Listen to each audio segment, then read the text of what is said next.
Hello everyone, welcome. It's so good for you guys to be here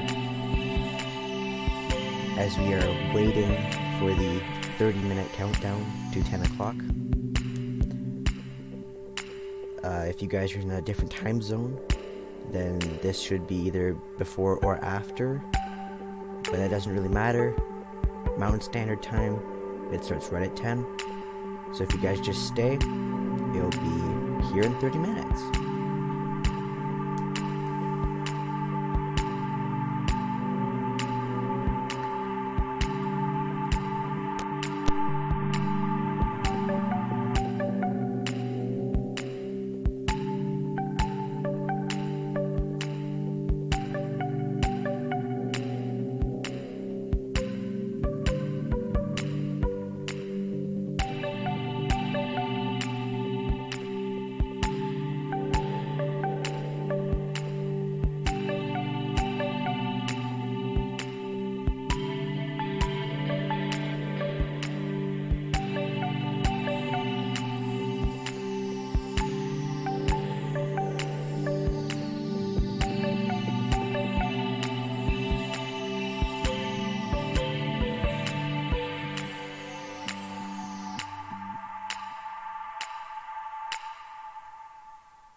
Okay, just testing the microphone and overall volume.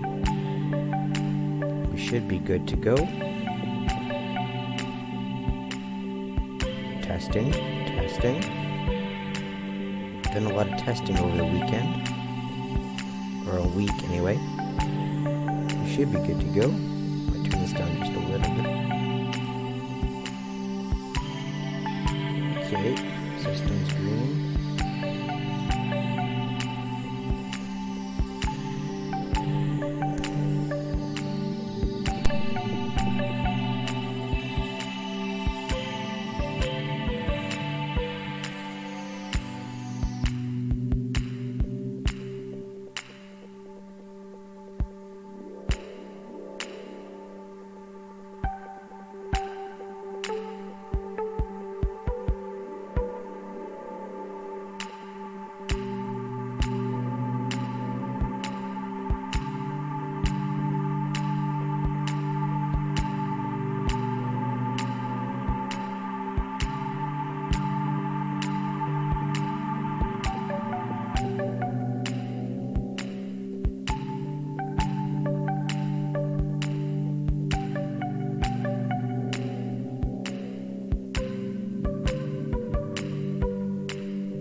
Okay, turning down the music just a little bit. Should be able to hear my voice a little bit better.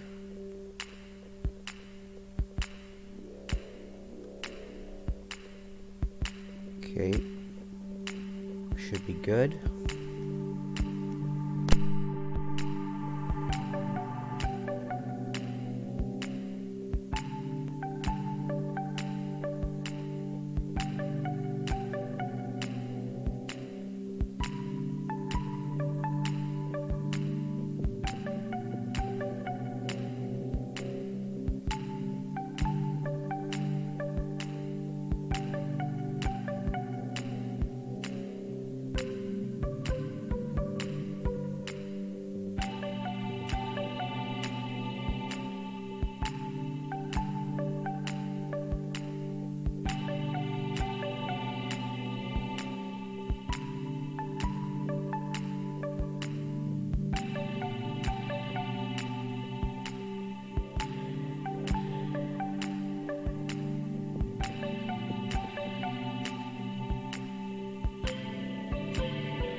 Okay, you should be able to hear my voice more clearly now.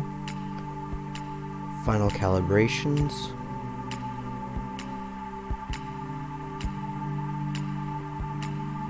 Okay, testing. My voice should be over the music.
Hear from a few of our friends and what their year has been like, and what we love to see coming to Minecraft Live this year. Now, if you do speak another language besides English, don't worry, we're working with community rebroadcasters who speak other languages that are helping localize the broadcast. So head over to minecraft.net/live to view the list of rebroadcasters.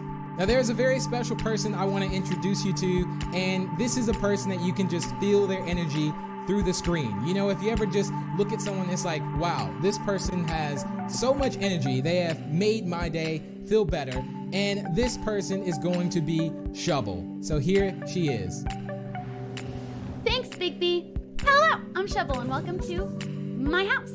I hope you're all staying safe and healthy. You might recognize me from last year's event, or you might not. I was blonde back then.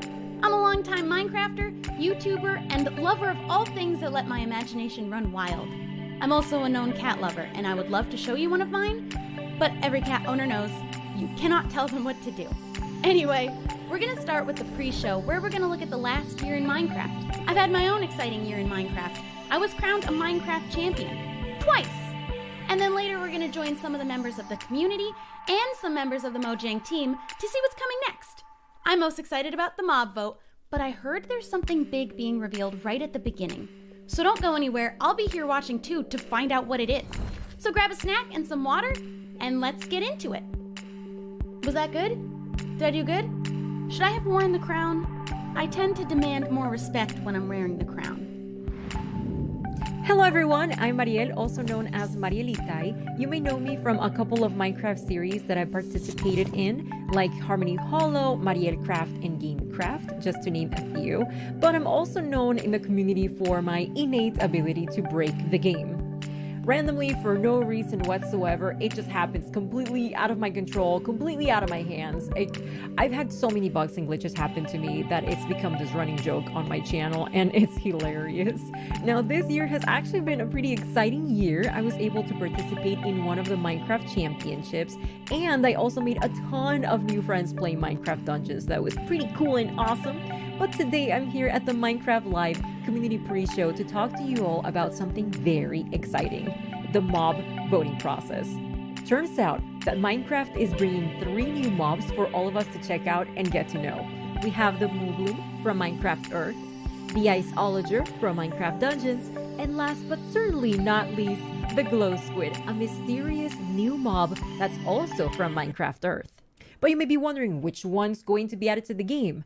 Well, that's up to you, the community, to decide, because throughout the show, all of you are going to be able to vote for your favorite mob on the Minecraft Twitter page as long as you're signed in. There's also going to be multiple voting rounds, so make sure you keep an eye on the vote because things can change very quickly and we need to make sure that the best mob wins, and that one, in my opinion, is the Glow Squid, because that's the one that I'm rooting for and that's the one that I'm going to be voting for. Anywho, that's going to be it for me, but be sure to stick around to find out more about these brand new Minecraft mobs. Thanks, Marielle. Well, I just want to say I actually want all the mobs if that's even possible. Can we make that happen? Now, one of my favorite things this year to come to Minecraft is the 1.16 Nether update. There wasn't much to do in the Nether in my personal opinion, and this update, I think everyone enjoyed it. Me personally, I was already a little bit afraid of the Nether, but now I'm even more scared, but in a good way. It makes me want to go there, makes me want to do things, and there's so much that you can do in the Nether, and the fact that this is the same game, they make the updates so great that it feels like a whole new game, and you get that whole new experience all over again. But that's just my story. But here are some more stories from a few creators and friends around the world. Hello everyone, my name is Gemini Tay. I am a Minecraft builder and content creator on both YouTube and Twitch. I love using Minecraft as a platform to create art, and this year I've had a particularly amazing time doing so. I was invited to the early access beta for Minecraft with RTX on Windows 10 edition, and oh my gosh, it was incredible! Minecraft with RTX adds so many new amazing properties to the game. The new reflections and light emissivity is incredible. Being able to use light as a building block in the game is something I've looked forward to for such a long time, and it's finally here. Definitely have had such an amazing time using that to my advantage to create more depth and dimension in my Minecraft worlds. Fala galera, eu sou Forever Play Games, crio conteúdo de Minecraft pro YouTube há mais de 8 anos e hoje eu vim aqui falar pra vocês as 2 coisas que eu mais gostei do update do Nether. Então beleza, estou aqui no meu mundo onde eu jogo no modo sobrevivência, não uso o criativo pra nada. E como uma pessoa que joga muito Minecraft mesmo, uma das coisas que eu mais gostei do update do Nether foram os blocos novos. Então se você der uma olhada daqui, eu fiz um portal que vai pro meu Nether utilizando os novos blocos. E cara, é sério, eu fiquei apaixonado nas possibilidades que a 1.16 trouxe pra gente no termo de criação, cara. Esse fogo azul e essa Blackstone são muito lindos e dá pra você fazer ambientes totalmente diferente de antes. E passando para nossa segunda coisa, nós chegamos nos novos biomas. E isso eu acho que foi uma coisa que a Mojang focou muito em tentar deixar o jogo mais vivo. E cara, para quem joga Minecraft há muitos anos, é muito divertido olhar o Nether que a gente já conhece de uma forma tão diferente assim. I'm Mac and Cheese, please, a Minecraft YouTube content creator and Twitch streamer. My favorite memory from Minecraft this year has got to be when we defeated the Ender Dragon for the very first time. I have never seen this fight before and had no idea what to expect. We spent hours and hours preparing and defeated the Ender Dragon our first try in about 15 minutes. It was so much fun. I cannot wait to see what Minecraft has in store for us this year.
Minecraft Live. I'm Nick Pickett. And I'm Elliot Choi. And we built a one-to-one replica of the University of California, Berkeley with 200 of our fellow students, faculty, and alumni, and hosted a virtual graduation there. During the ceremony, we had the pleasure of working with the university, a production company, and dozens of our own builders to produce a graduation unlike any seen before. We had 7 speakers join us that day, including our school's chancellor and Minecraft's own Lydia Winters. In addition to the ceremony, we invited the global class of 2020 to a 2-day music festival with over 60 artists performing back-to-back to celebrate. With the help of some of the most talented builders and developers, we hosted it all in a reimagined version of Berkeley's Greek Theater. This project grew to scales that we never expected. On top of all of this, we decided to take all this attention we were getting and put it towards a good cause, which is why we partnered with a charity to raise thousands of dollars to support pandemic relief. From all of us in the Block League team, we hope you're enjoying Minecraft Live. Okay, so we've heard about how 2020's been for a few people within the community, but what's next for Minecraft? Now, there's already a lot of things in Minecraft, but if there was one thing that I would want to see is something that would fly, some type of creature, maybe a monster, and you would be walking out on just a nice sunny day, you know, maybe just mining or doing some crafting or in your farm, and next thing you know, something would swoop down, not a phantom, and it would actually pick you up and take you through the sky. I think that would be really cool, but maybe that will never happen. Now, the community has always speculated what the next big update for Minecraft could be. A new mob, a new boss, a new biome, and as you're making your guesses right now, I would assume, we're gonna go ahead and throw some more ideas in the mix. Well, hello there, Minecraft Live. Good times with Scar here, and I am a content creator and a member of the Hermitcraft server, and I have now been playing Minecraft for 10 years. This is my 10-year month anniversary, and what better way to celebrate 10 years playing Minecraft but to hang out with you here at Minecraft Live and to speculate on what we'd like to see added to Minecraft. And way back in the day when they added colored glass to the game, I thought, how cool would it be if these naturally generated in caves as if they were crystals, just colored crystals hanging from the caves just to add a little life, a little energy to the caves. And I thought that would be fun, but let's take this up a notch. Say we're down in the caves and we break open a wall into a gigantic cave with cathedral ceilings, crystals hanging down from the ceilings.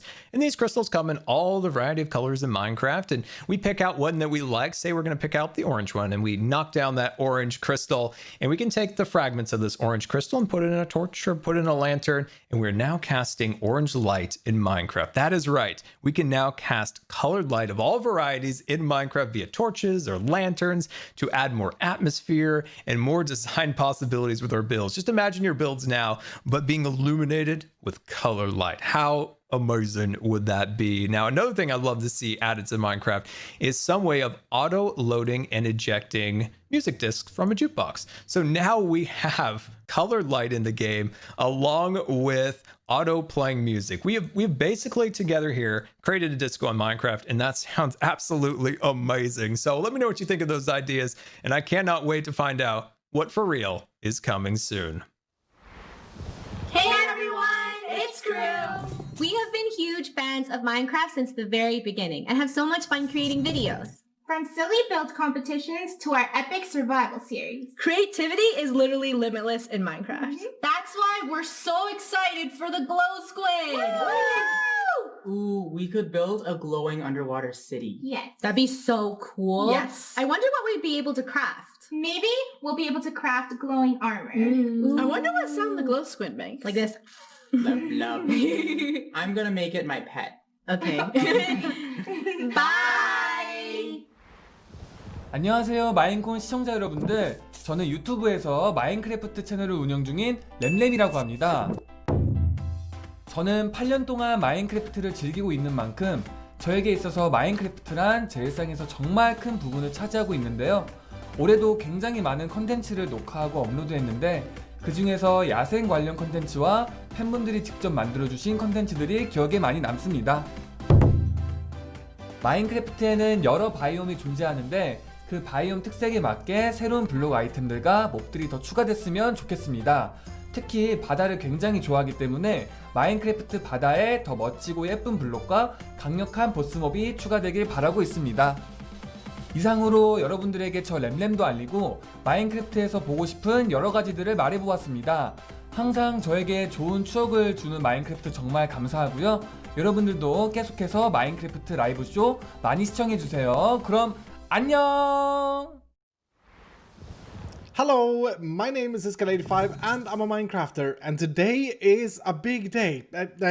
It's an omega big day today because it's one of these days where we get to know the latest and the greatest surrounding Minecraft. Now, being a big action RPG fan, I've obviously been completely stuck with Dungeons since it came out, and we've already got lots of new stuff. Like we got the winter update, we got the jungle update.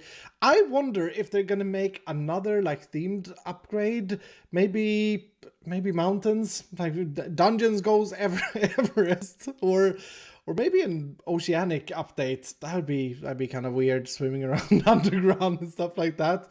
Anyway, personally, I'm hoping for two things. I'm hoping that we'd be able to customize our little character a little bit more, like the visuals of the character. I'd love to see like being able to get a skin that's outside the game into the game. That would be absolutely amazing. And I would really like to be able to change up that little base area. Add things, maybe put things on the wall. You find a cool sword, put it on the wall, memorize it. That would be absolutely amazing. You know, that's a very good point. I wonder what's coming next in Dungeons. Well, I guess we'll have to see.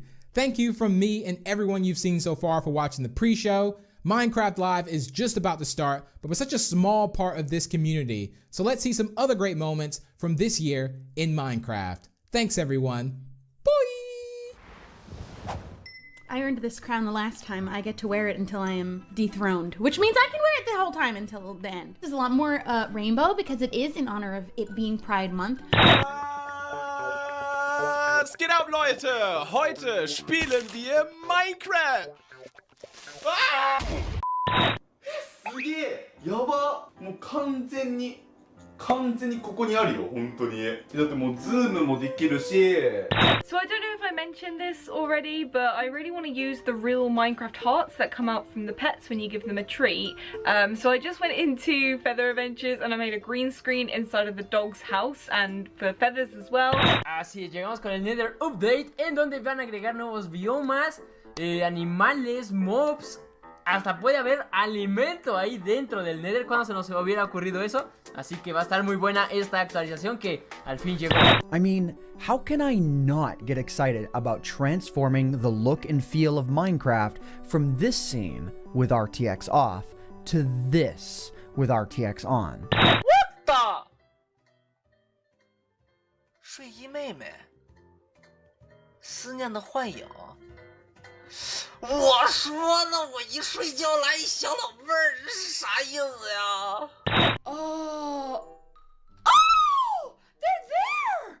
The little beasts are there! A new animal! This is kind of blowing my mind. What a cool update. 我乃齐天大圣孙悟空是也，身穿黄金锁子甲，头顶凤翅紫金冠。 脚踏丝布云驴。 They've added these new adventure crystals that allow you to experience adventures in your home, in your backyard, or wherever you are, instead of needing to go out and discover them. 这个吃瓜亭呢，也应吃瓜群众们的要求啊，把上面的这个不对称棋盘换成了好多的瓜，同时可以有6个人在这吃瓜呢，想想都有点小兴奋。I'm a bee! Did y'all see that? That was insanity! Yo, we stinging up in here. Check it out. I got a whole mess of powers. Y'all see them? It's bees. You can just keep spawning in all these bees. I'm literally just right-clicking constantly. Now the bees that... 마인크래프트 던전스 굿즈. 아 이렇게 봐야 되네. 개봉해 볼게요. 두두두두두. 자, 오! 야! Get up, I have like... I found the mobs. I found them. I think we found them. Excuse me, I don't appreciate. No. Well, I gotta show you how to play my game. Are you watching? Whoa, the bees are really angry. Are you watching? Dude, what did you do? Dude, the bees are so mad. I'm just gonna leave you to it. Perhaps one of these other huts has something helpful in it instead. Oh my gosh. No, that's... La abeja es el primer artrópodo del juego que vuela. Los demás que hay en el juego son el pez de plata, los endermitas, las arañas. Quebra. Ok. Olha só tanto zumbi! Oi, zumbi! Tchau, tchau, tchau, tchau. 下一个任务是什么？分享一次家园，获得50金币。3、2、1，茄子，分享给好友，就给你了。暗 I 哈 am 的，暗哈哈。 definitely excited for this. There's just 3 minutes and 40 seconds left. I am personally looking forward to, let's see, cave update. I think it's a cave Wir werden update. heute komplett Minecraft auf den Kopf stellen. TNT, I'm taking this, okay? Dan, steady. Although in Minecraft Dungeons, I really do want to see, like, they start introducing the Nether Oh, there's a lot of zombies. Throw it. or some other Throw it in the biome. middle. And it worked. But I would like some more Där! late game stuff. De var så gulliga. Han kastade någonting till mig. Åh, vad gulligt då! という習性があります。そしてね、毒針を刺した後まさかの死んでしまうこともあるんですね。Yeah, I'm definitely thinking about Minecraft Dungeons. I haven't played Minecraft Earth though. I've never touched it. I have no idea what I would do there. Anyway, roughly 2 minutes left. Yeah, 2 minutes 34 seconds.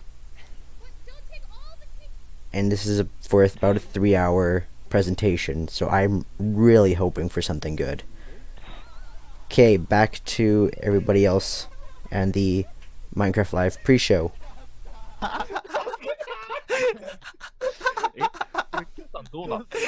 わかんない。どうなった？あ、死ぬ。あ、死んだ。で、どっから来るの？あ、いた。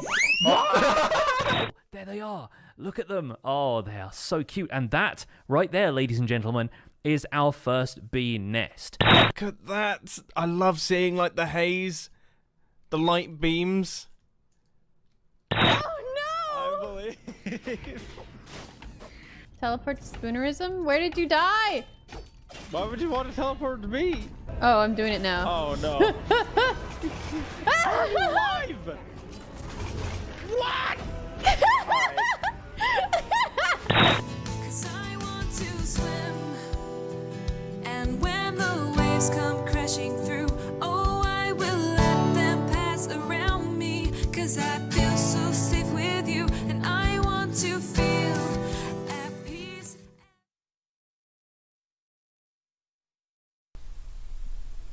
Okay, about a minute left. Here we go.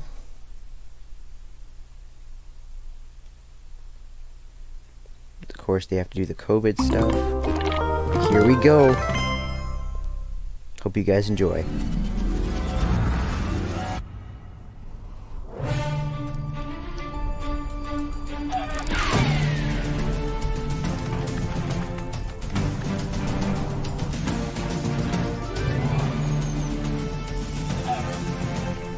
I absolutely loved what they do with this opening sequence for the invitation to Minecraft Live. I thought they did this so well, and they were so creative with this, using real life and crossing it with Minecraft. Oh, there's the ice lodger. That's cool. The glow squid. I love how they just incorporate all these things. Okay, 7, 6, 5, 4, 3, 2, 1, 0.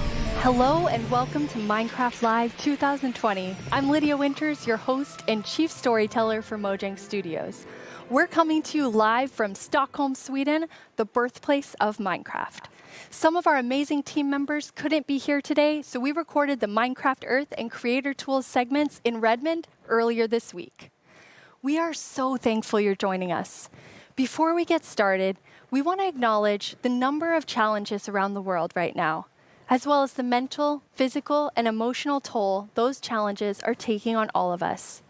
With that in mind, we want to give the opportunity today to take a breath.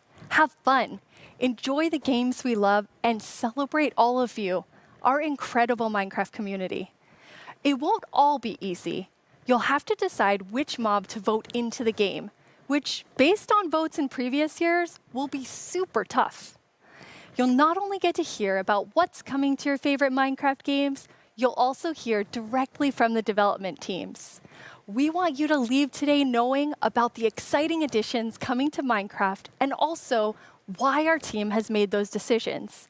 An insider's look at what's brewing at Mojang Studios. Today, we're kicking things off with the announcement of the we're going to tell you right now.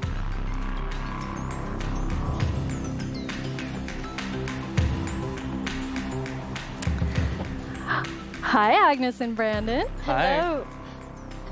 Let's do this. So, okay, the next update is the update that we know that so many of you, and well, so many of us as well, has been wanting for such a long time. It's the Caves and Cliffs update. No way. Yes. It must feel amazing to be able to That's tell amazing. everyone that. Seriously, like, I'm so excited about this. I mean, even before I joined Mojang, I was always thinking about, like, when is the cave update gonna come? And this is it, but it's also got the cliffs as well. It's got the mountains. Like, this is such a big update, and I'm so excited. How are you feeling, Agnes? Great, like, no, it's so good. So we have been working on this update for quite long, and we're like, we can't wait to tell everyone, and now we just announced it, and it feels We're actually amazing. getting our first live look at some reactions. Oh. Okay, that's very cute. So cute. Those mobs are very, very excited. This year, we asked some of our communities to submit questions that we'll answer across the show. This first question definitely feels like something everyone wants to know. Mi pregunta es, ¿por qué se han tardado tanto en actualizar las cuevas y cuándo llegarán? En verdad que hemos estado pidiendo esto por muchísimo tiempo. Why has it taken so long? Like Brandon, I've been waiting a long time too. Yeah, that's a very good question. So since this update really is the update, like we have been dreaming about it for so long, so it felt so important for us to do it right. Like we don't want to rush it. But now we feel it's the right time. Like we have spent the time we need to really like understand the vision we have for the update, and also to make sure that we understand what the community actually wants. And we've also like planned around it to make sure that we really can work together with the community to make this and like as epic update as possible. And we have also hired some new amazing developers to the team. And you're one of the amazing developers, Brandon. Yeah, I joined this year in January, and I actually came from the community. I used to do modding for 10 years. One of the first mods I worked on was the Aether, which is like a dimension that added sky islands and stuff. And yeah, I'm just so happy to be here and work on an update this epic. I'm so happy to have you. We have another creator question. Hi, I'm the Pink Diamond Diva, and this is my question. Are you making the caves more advanced for older players so they can mine deep, or are you making them more accessible and easy to navigate for newer players? Such a great question. Yeah, I mean, with this update, we're making sure that we can have as much variation as possible within the actual caves themselves, but we want to make sure that the old caves are still retained as much as possible to keep that classic feel. Yeah, and we really also looked into to make sure that we have something for everyone, because you know we have such a huge community, and it's also a very diverse community, and that's such a beautiful thing. So we really want this update to have something for everyone. So actually, we made sure to map all the features in the update to different player styles to really see that we fulfill that goal. That's so cool. And you had such a big thought process on how you decide what even goes into an update this big. Yeah, we have spent quite a lot of time on just making sure that we have a very good like fundament for the update. For example, we did the player style mapping, and we've also worked with design pillars. So the design pillars, they kind of describe the vision of the update. So for example, they help us when we like prioritize between different features, and also when we design each specific feature. And we have 3 pillars for this update. And the first one is actually all about like the spectacular mountains, the snowier snow, and the mischievous goats. Because at last year's live, the players voted for these features, and we felt like it's so important to deliver on that promise. So we actually wanted to have it as a pillar. Yeah, and another pillar that we actually integrated into this was adding strategy to mining. So of course, Minecraft already has plenty of strategy in mining, but we wanted to see if we could push that just a little bit further and add even more mechanics that make it interesting for players to mine in the caves. Yeah, and the third pillar is to create an underground of marvel for the players. And that pillar is a lot about like adding variation to the underground and like contrasts and like inspire players to like craft their own underground adventures and build underground. And one thing we have done to like fulfill this pillar is that we have added new cave biomes. And one of them is the lush caves.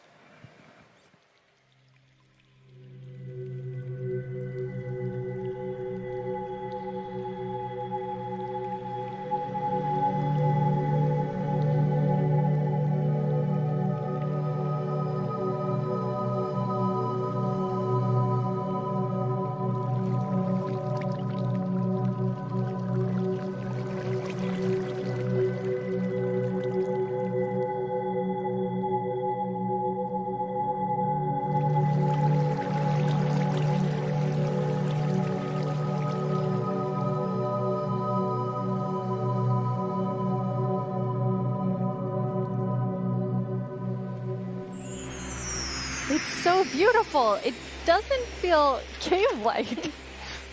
Yeah, I mean, we wanted to make sure that, of course, in Minecraft, all the original caves, you know, they're pretty much the same. There's not much variation in terms of vegetation or different features inside of it. So for this, we wanted something which is a bit more like light and lush and actually has vegetation. And I mean, I think it looks amazing. It's gorgeous. What was the inspiration behind it? So we were thinking about, okay, so how should it feel when you are in a lush cave? And we wanted to be like, so you feel like very tiny inside like a big garden or big forest. So like when you look up, it's actually like vegetation above you, it's vegetation around you. And one source of inspiration we had is actually a Swedish painter called John Bauer. Because in his paintings, it's always, or often at least, like a tiny character, and then it's like huge forest, and you see like the bottom of the trees because the vegetation is like so big compared to the character. And you're adding so many new plants in the lush caves. Yes, so I don't know if you saw, but there was this new tree that was actually above on the overworld, and this is called an azalea tree. So it's a unique type of tree that it'll be easy to spot for players, and if you actually find this and start going down its roots, you will find a lush cave there. So this is another part of adding strategy to mining, where, you know, there are certain landmarks which will allow you to understand what you're doing in the game. That's cool. And another one of the new blocks is a block called Spore Blossom. And it's that, you maybe saw it in the video, it's a big pink flower that you find in the roof of the lush cave. And it will drip particles from that flower, but it will also actually feel like a big volume around it with particles. So it's similar to the particles that we added to the nether biomes in the nether update. But the cool thing here is that you can move the flower if you want to and get these particles anywhere you want in your world. So you can actually be very creative with that. That's so awesome. And the lush caves have a real glow to them from one of the plants. Yes. So there are vines in the lush caves, and they have glow berries on them, and these are actually a light source. And you can also pick them and eat them if you want to. Nice. Yes. And another plant we actually have is the drip leaf plant. And you can actually see that they can kind of grow from like water or anywhere else. And they grow quite tall, but they have like a little plant on the top that you can actually hop onto. So the idea of the mechanic behind it is that the leaf will actually tilt down when you stand on it too long. So this will actually make you fall through. However, after a few seconds, it'll come back up. So it's kind of this like platforming block that allows you to just, you know, continue platforming over and over again, which I hope is really exciting for, you know, content creators making maps. Yeah, you can build like your own platforming levels, and then they will repair themselves. That's kind of neat. It's so beautiful in there. And there's actually a mob coming to the lush caves. Yes, there is. But we will actually not tell you about this mob now, because in the end of the show, we will show even more features coming to the Caves and Cliffs update. And then we're going to show that mob. This is the first time we have so much that we're actually splitting the update section into two at the beginning and towards the end of the show. It's amazing. Yeah, it's exciting. You've also worked on improving the cave generation. Yes. Yeah, so as you can see here, I mean, this is drastically different to what caves used to look like. And there's definitely still the old style of caves, but we wanted to make sure that there was much more variety in the sort of caves and the shapes and the sizes you could get. And even here, you can see that there's some water underground. Yes, so we actually added something we call local water levels. So in one cave might find like a cave lake, and another cave might not have that one. And this also means that we get naturally generated waterfalls, which is so pretty. And it also kind of gives like new ways to traverse the underground. You can actually go cave rafting. Yeah, so you'll see in a bit that our player here will actually use a boat to raft. And that is just such an exciting opportunity to be able to traverse the caves in a very different way than you used to. Yeah, we were playtesting, and then one of the devs like, look at this, it's so fun, and all of us just started to go with the boat on the waterfall. It was a lot of fun. So another thing to note here is that you could see that a lot of the ores were actually glowing. This is just for preview purposes. Ores aren't going to glow now. It's just that the caves tend to be quite dark, and we want to make sure that players can see the shapes of the cave.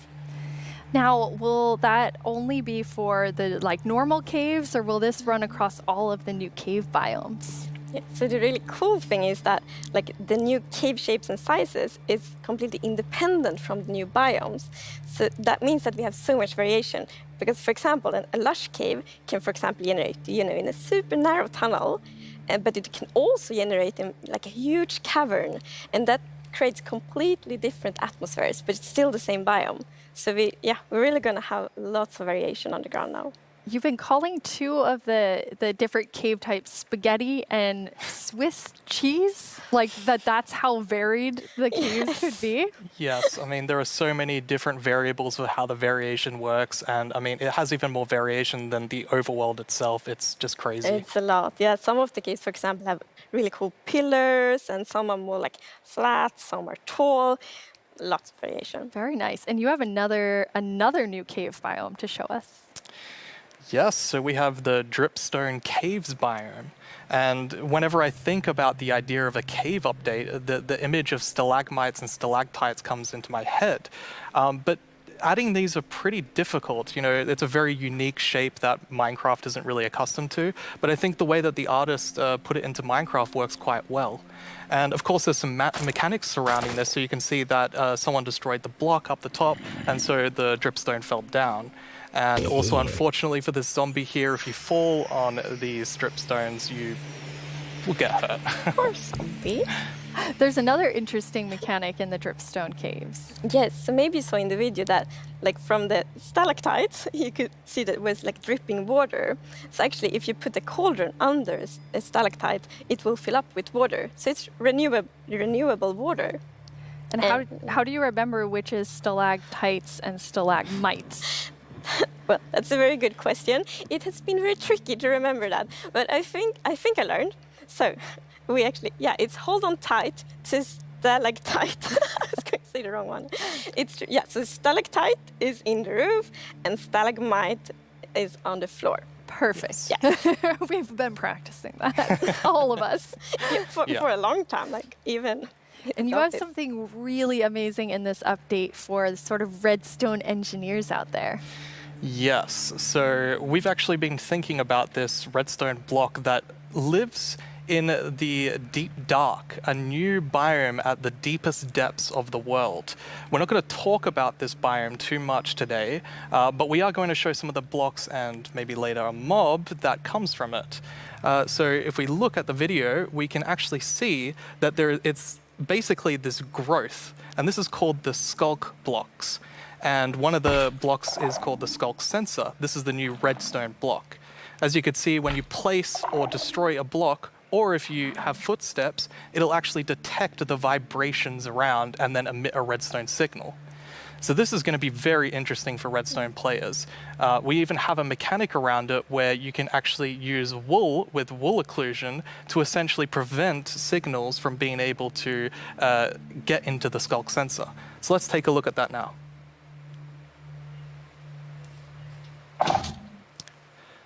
And as you can see here, I walked next to the skulk sensor, and it's actually kind of doing an infinite loop where the piston is causing a vibration, and then it's activating the skulk sensor and going over and over again. But here, I've actually put a wool block in between the piston, which prevents the signal from going to the skulk sensor. This can allow you to even do sort of directional skulk sensors where you can put wool blocks on each side and only allow it to detect vibrations in front of it. And vibrations can be so many different things. You know, it can be a snowball hit, it could be an arrow, it could be footsteps, it could be blocks, anything. So cool. Yeah. And another thing, we had a bit of an happy accident with this because we realized that we get wireless redstone thanks to the skulk sensor. Yes. So, and we didn't even plan to add it, but then when we started playtesting, we're like, wait, we got wireless redstone, and that's so exciting. And well, you can just build so many cool things with that. It's going to be exciting to see what the community will build. Yeah, you're really looking for community feedback to make sure this feels great for everyone. Absolutely. I think because this is such a unique mechanic, we really want to make sure that we get it right. And, you know, we love the redstone community and we want to make sure that we do it right. So any feedback you have, any ideas, send it to us and we will work with you to make this the best block that it can be. And now, we said there's another mob coming later, but I think it's time for a new mob coming to the Caves and Cliffs update. It is. And this is a very scary mob. And it lives in the deepest of the underground, in the deep dark. And this is a very dark place. And the cool thing is that this mob is very well adapted to the environment. So it can't see anything. So it's the first blind mob in Minecraft. And that's very interesting because it gives such interesting mechanics. So instead, it will react to vibrations, just like the skulk sensor block. So if you aren't very careful when you walk around in the deep dark, you might upset that mob. Yeah, with this mob, we really wanted to make sure that we kind of recaptured that feeling of the first night of Minecraft. And we can often forget that Minecraft can be a pretty scary game. So we wanted to make sure that we could kind of go back to that. I mean, caves can be scary, they're dark. And all I'm going to say is that when you go into the deep dark, I want to make sure that you're very quiet and watch closely for the warden.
What did we just see?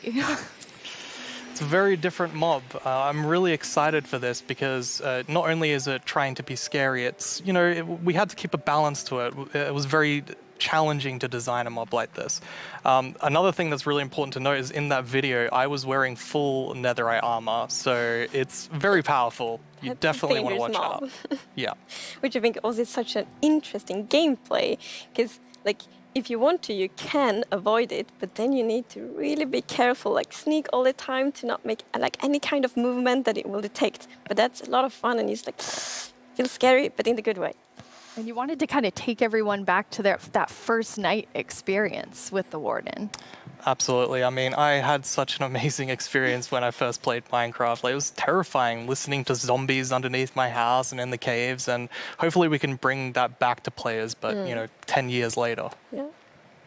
But that would be just amazing, because you hear so many lovely first night stories. It's such a big thing, and I mean, I'm also very fond of my first night in Minecraft, so we hope to give that experience again.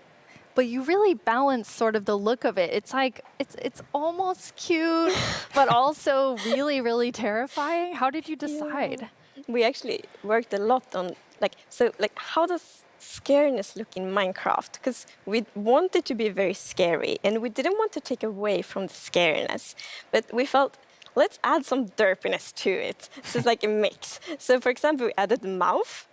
I love the mouth. And some actually reacted oh, it's so cute, which I think it's more scary, but I think we find the perfect balance. Yeah, absolutely. Amazing. It really has character. Yes, definitely. Well, you've been sitting up here. You just announced an update that everyone has been waiting for, and we actually have some tweets that have come in. Oh, that's awesome. Okay, that's amazing to see. So much excitement. Oh, even more tweets. So it's lovely. It's we really developed this game together with the community, and now to see that people are so happy, that feels so good. Yeah, honestly, it's such a privilege to work on a game like this and an update like this, and we just love this game, and we want to make the best update that we can for everyone. Yeah. Thank you so much, Agnes and Brandon. That was a lot of amazing new things. Don't forget that we have another segment full of even more cave updates later on in the show. Now let's head over to our Minecraft Live correspondent, Vu Bui. I hear he has a first look at something you all voted into the game last year.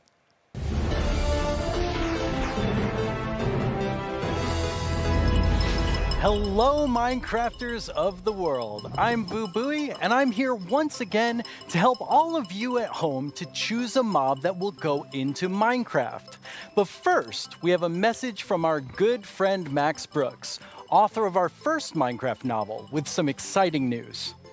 Hey, Minecraft community. It's Max Brooks, author of Minecraft: The Island. Thank you so much for embracing my book, and I hope you'll enjoy the sequel, Minecraft: The Mountain, where our character leaves the island and paddles to a strange snow-covered world and discovers another castaway, and together the two of them have to find their way home. Minecraft: The Mountain, coming out in 2021, available for pre-order right now. And as always, thank you for embracing all Minecraft books. That sounds awesome! Another Minecraft novel, and this one's called The Mountain. Speaking of mountains, remember last year's vote? It was a fierce competition, but the mountains won after 2 intense rounds of voting. Well, I have a sneak peek into what your vote is bringing to Minecraft on the cliff side of the Caves and Cliffs update. Goats. They're both mischievous and adorable at the same time. As you can see, they live on the mountains, and if you aren't careful, they might knock you off. They also have excellent jumping skills.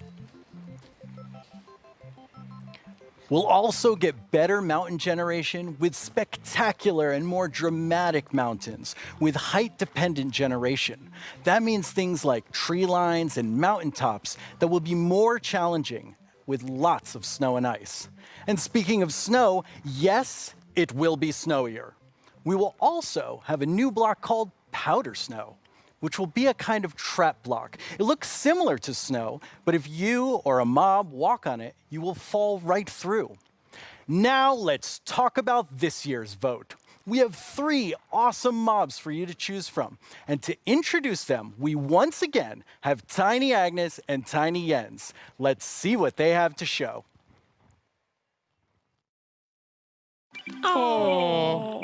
Bees and moonblooms are friends, just like we are. Right, Agnes? These friendly cows live in the flower forest biome, yellow as sunshine and covered in beautiful flowers. What's not to like about these beautiful bovines? We are friends, right, Agnes? Why do we have to record these videos on an actual mountain? They are animated.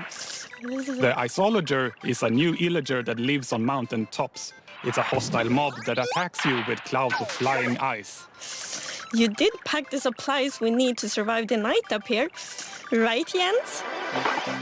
Do you ever wish Minecraft's oceans were glowier? Not me. I always wish for world peace. Sure you do. Well, wish no more. Meet the glow squid. Wow. What was I meant to say again? Vote for Minecraft? Can't talk. Must admire glow. Agnes, Jens, it's really distracting. They're so tiny and they're so susceptible to distraction. Hopefully that won't happen to you. Now let's go over how... Hello? Oh, hi, Tiny Agnes. Yeah, no, I'm live right now. Oh, okay. Well, you really shouldn't read too many internet comments. But, okay, I'll tell him. Okay, bye. Tiny Agnes would like everyone to know that she and Tiny Jens are, in fact, good friends. Okay, where was I? And why do people keep leaving phones around the studio? Now, let's go over how you can be a part of what is likely to be an epic showdown. Don't let this decision be made without your voice. Be ready to cast your votes. First, make sure you have a Twitter account. If you don't, go to twitter.com, sign up for an account, and make sure you're logged in. I'll let you know when the voting starts. Then you'll need to go to the Minecraft Twitter account to find the latest poll. Think carefully, debate with your friends and family, make a decision, then click on the mob you want to make it into Minecraft. There will be 2 voting sessions, and I'll let you know when each one begins. For now, just be ready and keep dreaming of victory for your favorite mob.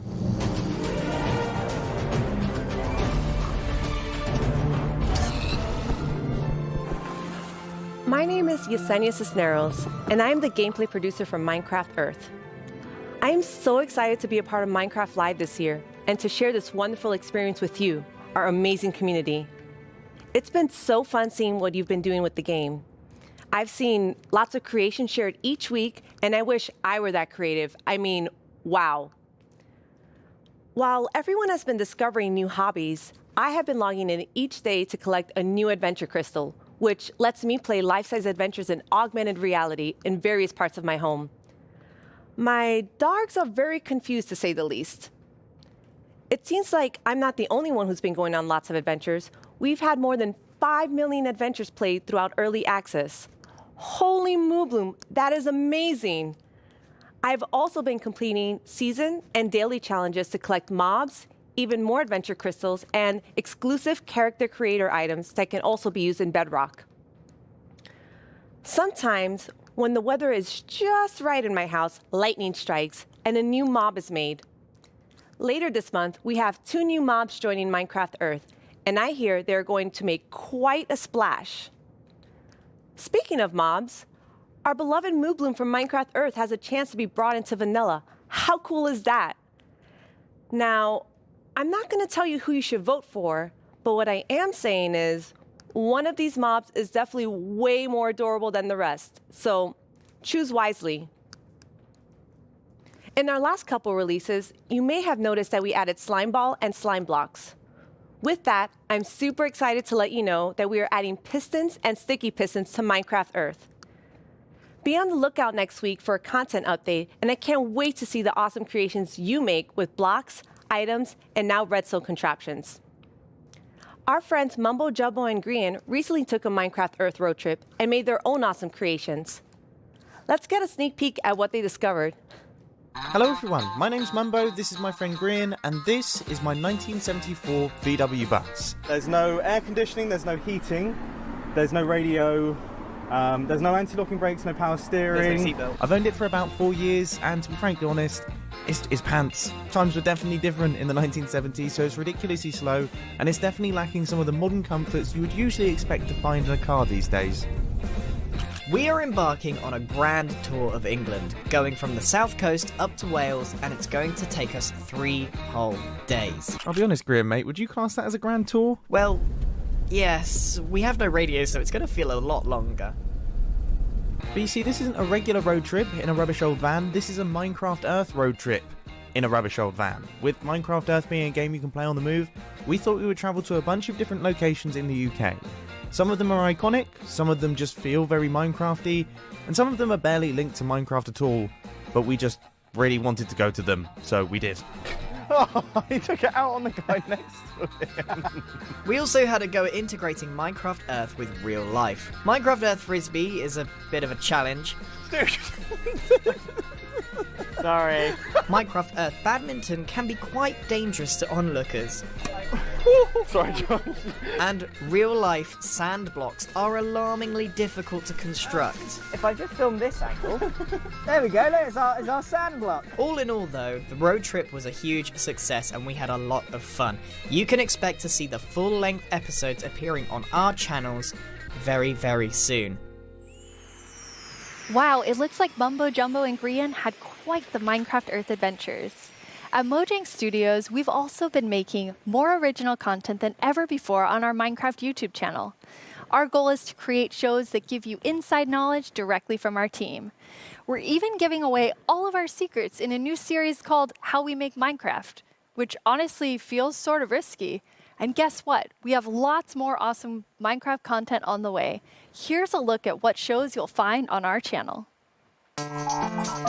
Here's 10 things you didn't know about the Yo to the yo-yo. My name is Jens, I'm here. Wait, no! Stop!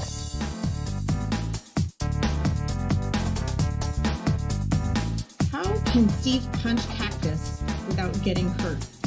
I know a cactus has pricklies, but punching a tree probably hurts too. Everyone just starts panicking.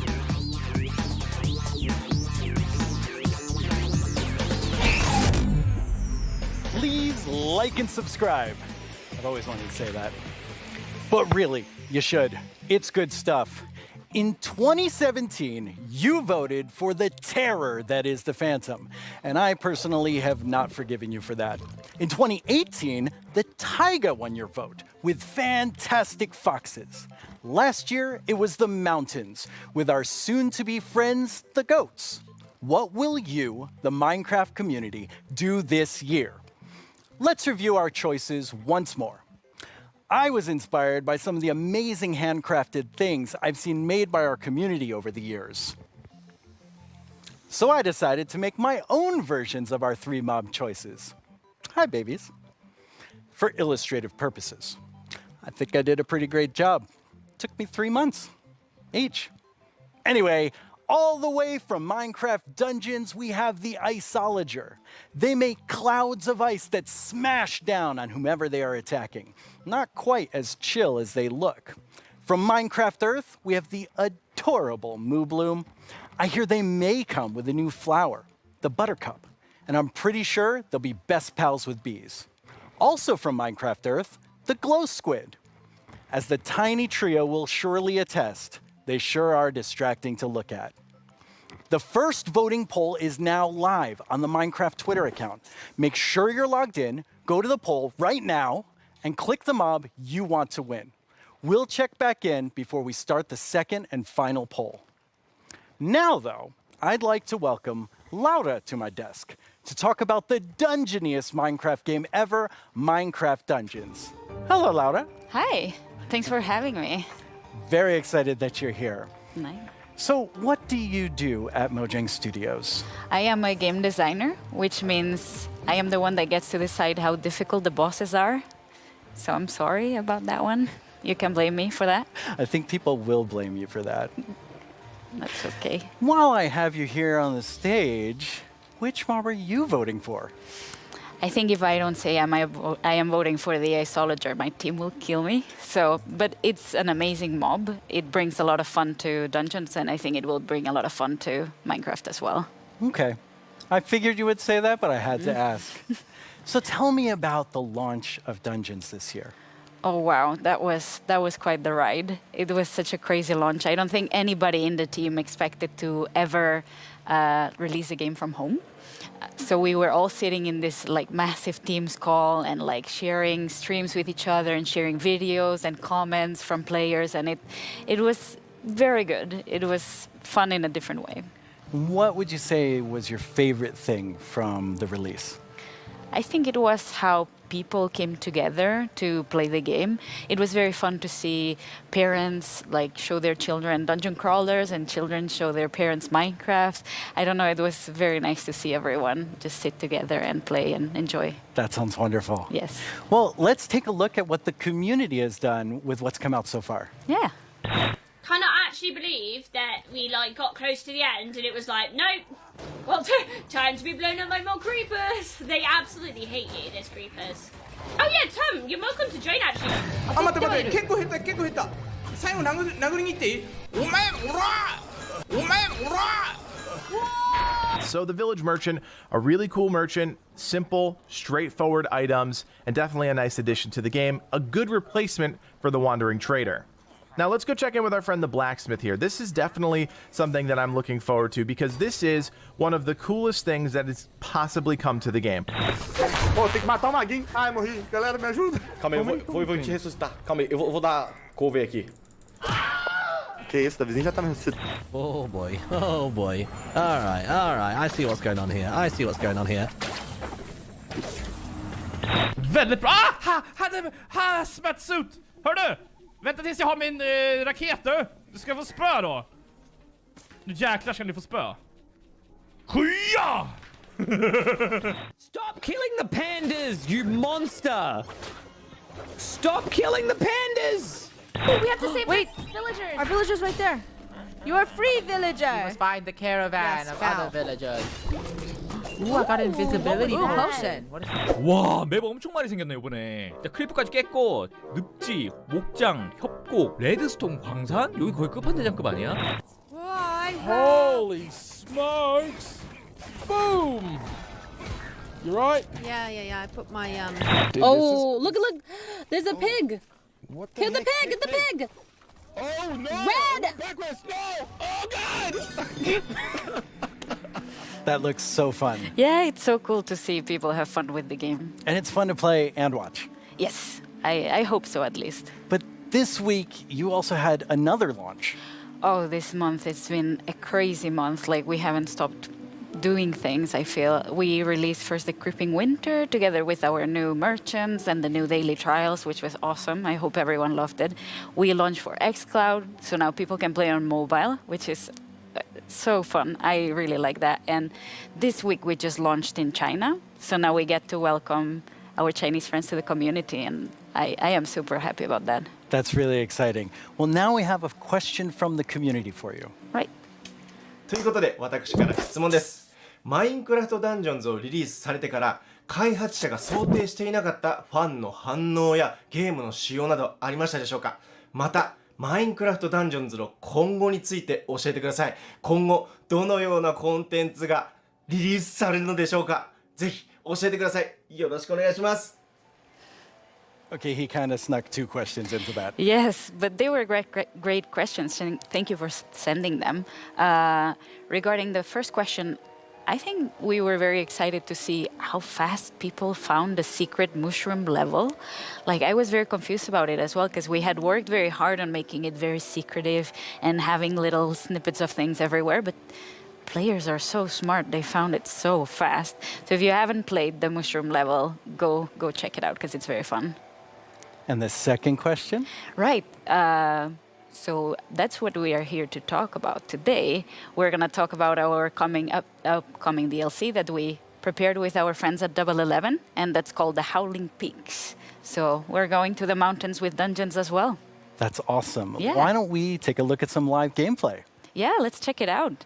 We are very lucky today that we have 4 members of the Dungeons team with us. Here's Mariana at the Nintendo Switch. Hello. Here's Chris at the PC. Here's David at the PlayStation 4. And at the Xbox One, we have Annika. So we get to show you here for the first time cross-play, which we're very excited about. So people can play together from everywhere. That's exciting. And yeah, that's our first look at the mountains biome coming to dungeons. Already I see a goat right there. Oh yeah. Yeah, we were so happy. We asked the Minecraft team if we could bring goats to dungeons, and they said yes. So we get to release them a bit first in dungeons, so we're super excited about that. They're equally as mischievous. Yes. So I see a lot of wind coming out of these grates. Yes. Wind is a mechanic that we're going to explore a lot in the mountains missions. And the players will be both challenged by it and will be able to use it. So the wind will push the player, so you need to be a bit careful, but at the same time you'll be able to use it to solve puzzles, push items, and open doors and stuff like that. So yeah. That's awesome. What is this we're looking at? Right, so yeah, our mountains biomes are so tall that the player will need to find new ways to traverse the levels. So that's a mountain lift, and there's gonna be full of like these little contraptions all around. That seems like a really fun new mechanic. Yes. Yeah, the goats are all around, and you need to be careful with them. Yeah, I saw them attack. Yes, they're really gonna push you out of the edge if you're not too careful. So leave the goats alone. Yes, leave the goats alone. That's very important. And as you'll see in a bit, the iceologers that you can find in this mission and in all the mountains missions are very ready for the weather. So they are wearing their little cozy clothes, and they're wind resistant, which means that while the player will be challenged by the wind, the iceologers won't. Oh, what are these? These are new mobs called the wind callers, and that's a Ravager coming for the first time to Minecraft Dungeons. That's another Minecraft mob that we get to welcome. They're quite sturdy. What do the wind callers do? Right, the wind callers spawn a draft of wind right under the player, and they push the player up, so the player gets fall damage. Okay. It's very important to deal with them quick or run away, because they're gonna be painful to combat otherwise. Well, they're doing a pretty good job against these wind callers. Yes, our adventurers are strong. Okay, Ooh. 3 Ravagers. Yeah, that's gonna be an interesting one. But so far, I can see that all the consoles are working very neatly together. We're super happy about that. It's been progressing very nicely, and we hope everyone can soon play together. Oh, that was an iceologer. I wanted to say, like, that's my favorite mob, but you know, it went too fast. But it didn't stay around too long. Yes. All right, we're leading up to this big Ravager battle. Yes. But I think we can let our adventurers deal with the Ravagers. Not very well. No. Yeah. So, with all of this, you also have a new game mode coming. Yeah, the game mode is coming very, very soon, and it's going to be for all the players for free, and that's called Apocalypse Plus, which means that we're making the game just, you know, harder a bit at a time. Yeah. When you we're call excited. something Apocalypse, it sounds very hard. Yeah, and Apocalypse Plus means that it gets even harder. So hopefully players get to find new challenges, and we found different ways to tweak the balance so the challenge is different every time.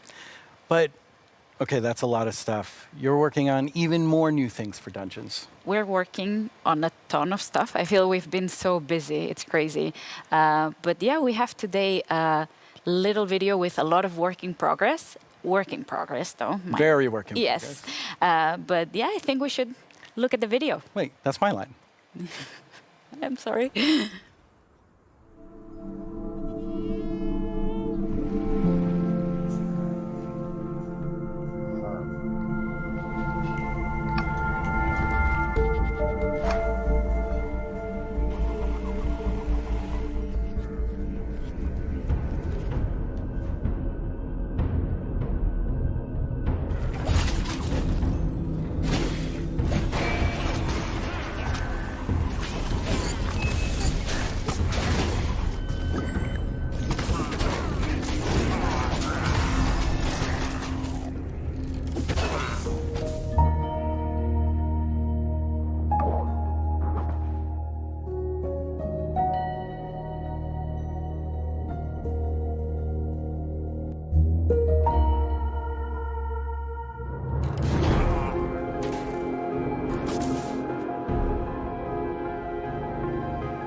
One of my favorite things we do at Mojang Studios is Minecraft Education Edition.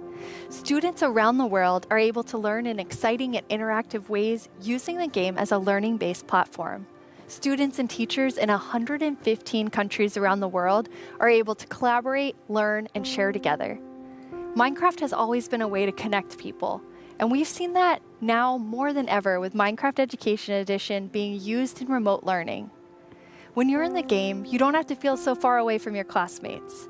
From creating graduation ceremonies in Japan, to creating first date orientations for American universities, to teachers doing virtual meetups, we've seen students and teachers using the game in incredible ways. Today, we're launching our first ever Minecraft Education Edition Global Challenge for students around the world to build a better world with us. Over the past few months, we've seen wildlife roam through cities while humans stayed inside. Without cruise ships and ferries around, dolphins visited the port of Cagliari in Sardinia, Italy, and wild boar roamed the streets of Barcelona.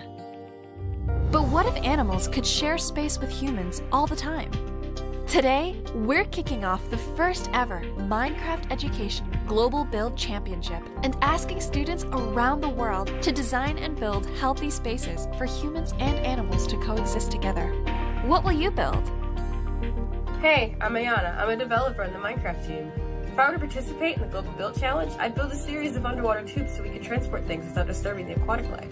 Hello everyone, I'm OMG Chad, and if I were to design a build for the Global Championship, I would make a house with a habitat for my cats on top, and I would call it a habitat. どうもこんにちは、カーボンです。僕だったら日本っぽい建築で勝負したい。 Hola, nosotros somos los hermanos Leo y si estuviéramos participando en la dinámica mundial de Minecraft construiríamos unas viviendas camufladas con la vegetación del entorno para que los animales no se espanten. ¡Participa! Design and build your own solution in Minecraft Education Edition. For the chance to win Minecoins, awesome Minecraft gear, and a video chat with Mojang Studios. The championship opens today. You can register today and download the Championship World Template. We can't wait to see your amazing ideas, and Jens and I can't wait to see the winner on video chat. We get the awesome prize of chatting with you no matter who wins. For those of you who don't have Education Edition, we have something for you too. Our education team has already added amazing free lessons to Minecraft Marketplace. We've also been working with some amazing educators on a new series about diversity and inclusion coming this fall. Hi, Minecraft Live. I'm Kenneth Shelton, and along with my fellow educators, Felisa Ford and Natasha Rochelle, we've been building a series of Minecraft lessons that will help people explore topics of social justice, equity, identity, and tolerance. The first of these lessons is called Good Trouble, and it's based on the life and philosophy of Congressman and civil rights activist John Lewis. The additional lessons continue teaching about social justice from across the world and through time, from Black Lives Matter to Malala's quest in Pakistan to achieve equal education for girls, to the civil rights movement of 1960s America, to the women's suffragette movement, and more. We can't wait to share these important lessons with the Minecraft community. I'm looking forward to playing through the Good Trouble lessons myself. Together with the Minecraft community, we commemorated Juneteenth with contributions to the Black Lives Matter Global Network Foundation, Equal Justice Initiative, and the NAACP Legal Defense Fund.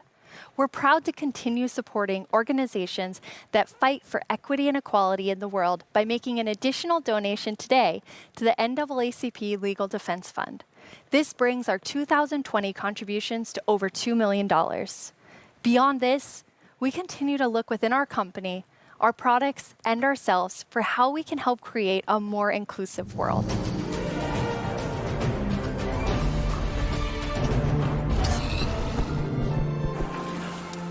Now it's time for a brand new segment of our show. You may have missed our next guest during the Minecraft Update segment, but not to worry. You're about to get some dedicated time with the one and only Jeb. Hello. Hello. Thank you very much. It was very different not having you in the Minecraft Update section. Yes, it's a little bit different this year since we always want the ones that are actually working on on the features of the games to be the ones to get to talk about them, because we feel that it gets more genuine in that way. So what are you working on then? Yeah, that's a good question.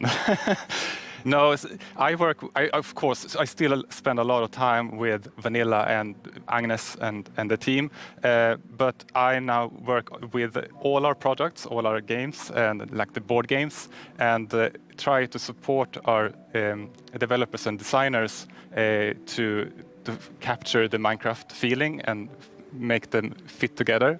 But honestly, everyone is so talented, so it's actually quite an easy job. But to help everyone, both in Stockholm and in Redmond, I wrote a book, a Minecraft game design book. Are you trying to sell that to everyone in the audience watching? No, this is only for Mojang Studios employees. It contains a lot of secrets. But it was helpful when the team grew to kind of explain my thoughts and ideas about Minecraft. And for Vanilla particular, there are some guiding principles that are going to help us continue updating the game for many years to come. But you did decide to share some today, so people can kind of see what's in the Jeb game design book. Absolutely. So one of these guiding principles is, it maybe sounds obvious, but that is, it's always one block at a time. You place one block, you remove one block, you pull one lever, and you trigger one TNT, and of course that causes a big explosion. But at the core, the interaction is always one block at a time. And it's not only important for the way you play the game, but it's also if you're playing together with someone, let's say you're building a house or something, then I will be able to observe what you're doing and quickly understand where you're going, and then I can help you, and every block counts. If you would just copy paste or make templates and such, then it would be a little bit harder to collaborate. And also Minecraft is a lot about the journey to create your massive castle or whatever. But so it's important to we retain that feeling. And you have another principle, but it applies pretty directly to a community question that we have. 你会加入更多天气或者自然灾害到我的世界中吗？像是暴风雪或者是大雾天气。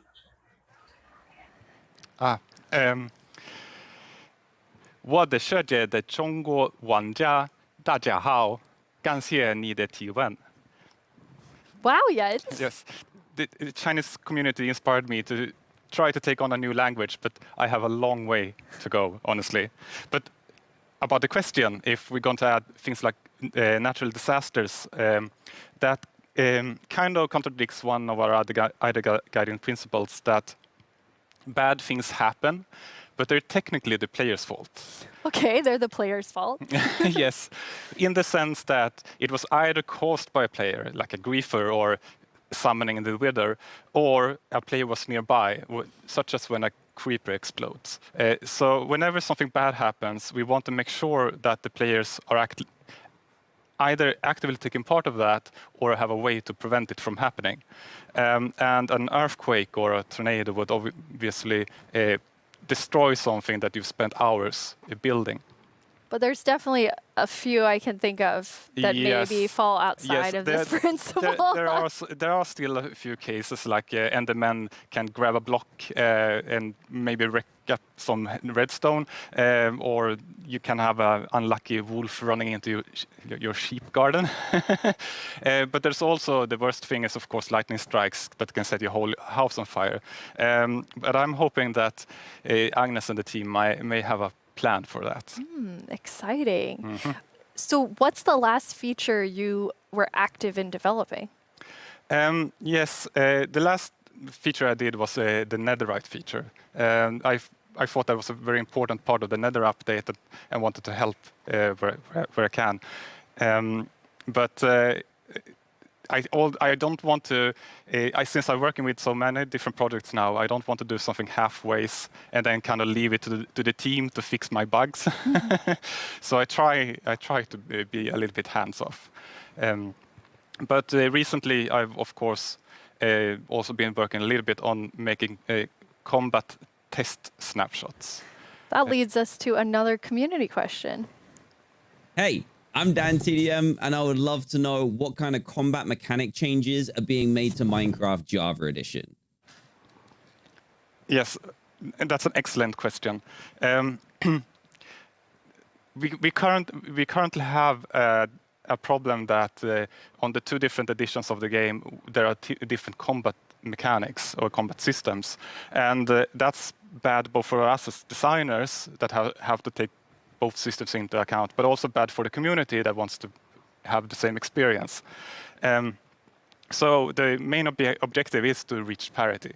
But I still want to make sure that we make a system that is kind of fits with the building and that doesn't distract too much from building, but still gives us this depth that allows us to design interesting behaviors. Also, I want to make sure that it works both good in both player versus environment. That means adventuring and players versus player. And I want to make sure that it feels good playing both with mouse and keyboard. And when you're on a controller, you don't get tired by frequently pressing the trigger. And we also want to improve touch, like the touch experience. So it's a lot to do. But you said you weren't working on feature development. But yeah, then it's you true. are working on combat? Yes, I mean, of course, it's a little bit hard to keep your hand out of the feature cookie jar. But in this case, I also felt that this was an area where I could help the team, so they could focus on doing the content updates. But at some point in the future, I will, of course, dump this on the team. Okay, so exactly what you said you Yes, don't want to do. Yes, and they will have to carry it over the finish line. Yes. Nice. Now, speaking of combat, we just had a really cool announcement about Alex and Steve coming to Super Smash Brothers. Yes, and that is so amazing. And just like I said, like my job gets easier because everyone's so talented. And just in this case, Sakurai-san and his team they really understand Minecraft and have made an absolutely amazing Super Smash Brothers fighter. And Sakurai has also made a really amazing video for all of us in the community. マインクラフトライブをご覧の皆さん、こんにちは。大乱闘スマッシュブラザーズディレクター、空の桜井正宏です。スマブラにマインクラフトのダウンロードコンテンツが導入されます。スティーブやアレックスが参戦することが決定し、マインクラフトライブ前に特別放送をお届けしたのですが、見ていただけたでしょうか。もしまだの方はぜひご覧ください。スマブラであることを忘れるぐらい、マインクラフトのスピンオフとしても相当にすごい踏み込んだ表現を行っています。発売までもう少しだけお時間いただきます。スティーブがマリオと戦う、アレックスがピカチュウと戦う、ゾンビやエンダーマンをアクションゲームで操作できる、リンクやカービィやソニックやロックマンやクラウドやリュウなど有名キャラクターとの共演が楽しめます。そして私もマインクラフトファンの一人です。マインクラフトライブでの発表を楽しみにしています。それでは。That was a really big secret to keep. Yes, and it was a really hard secret to keep even in the studio because it was super secret. But it has been so much fun to work on. Yeah, it's amazing to see the community reaction. Yes. Okay, so we're going to switch gears here. You have a sort of famous saying within the office, which is the world would be a better place if everyone played Minecraft. And why do you think that? Yeah, I suppose the quote has kind of gotten a life of its own. It definitely has. But yes, I think Minecraft unleashes people's creativity and helps them collaborate, but also teaches them things like geometry, languages, and maths. So yes, I do think that the world would be a better place if everyone played Minecraft. But I know that you also are very engaged in building a better world. You're interviewing me now, Jens. Thanks. I mean, I think I feel so privileged to work on Minecraft because of all the amazing things that people do with it, from Education Edition, and something I'm extremely passionate about is Block by Block, which is our partnership with UN Habitat, and it's really helping people reimagine their public space and then have it built.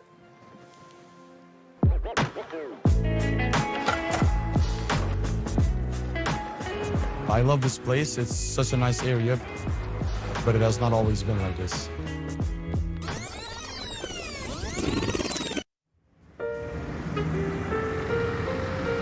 Well, before, the area felt very cold and unsafe.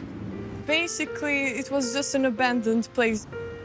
Block by Block is a program created by Mojang and UN Habitat where we use Minecraft to help community members redesign their neighborhoods. Kosovo has been impacted by years of conflict, and in those situations, we often see communities divided and public spaces neglected. It was a really cool project because even the little kids like me could help out with make the city a better place. They got to use Minecraft to sketch and try different solutions about how the space could be improved. It was very fun because you felt like to be able to help the city while just playing.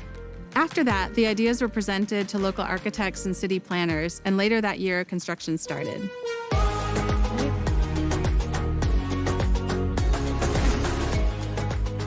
It's been 5 years since we participated in the program, and this street since then has become more developed and it is now more frequented than before. It seemed kind of unbelievable that this was made with Minecraft. So seeing my own idea as a kid, changing a whole area in my city, it was very special to me. It's unbelievable that we were able to make reality what was once only an idea in our computer screen. Finally, decision makers have changed their perspective because maybe they realize that we can make a change. In a democracy, you want the people who live in that community to be asked about what's going to happen in that community. So this is a perfect example. The community was asked, the community decided, the community designed, and the community is using it. I'm probably going to be like really happy and be like, hey friends, I made this. I walk here almost every day, and every time I see it and I see a lot of people spending time here, it's a very gratifying feeling. I just hope it will become real as soon as possible. So the reaction of the community was great, and to me it was a great feeling which I'll never forget. I came up with a skate park idea and some trees surrounding the park. It is possible to change the world and make your dreams come true.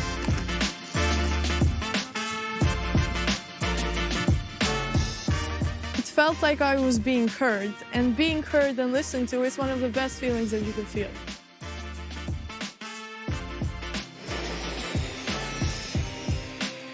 I actually was able to go to Kosovo at the start of that project, and it's just amazing to see the transformation using Minecraft. Yeah, it's amazing. Yes. Jens, you must have seen a lot of amazing things because you're about to hit your 10-year anniversary at Mojang Studios in like 2 or 3 months. Yes, it's true. Yeah, it has been an amazing journey these 10 years, and I have had so much fun working on Minecraft. But of course, I'm also a Minecraft player, and we're all like with the community, and in the end, it's really the players and the community that gives everything its purpose. Yeah, absolutely.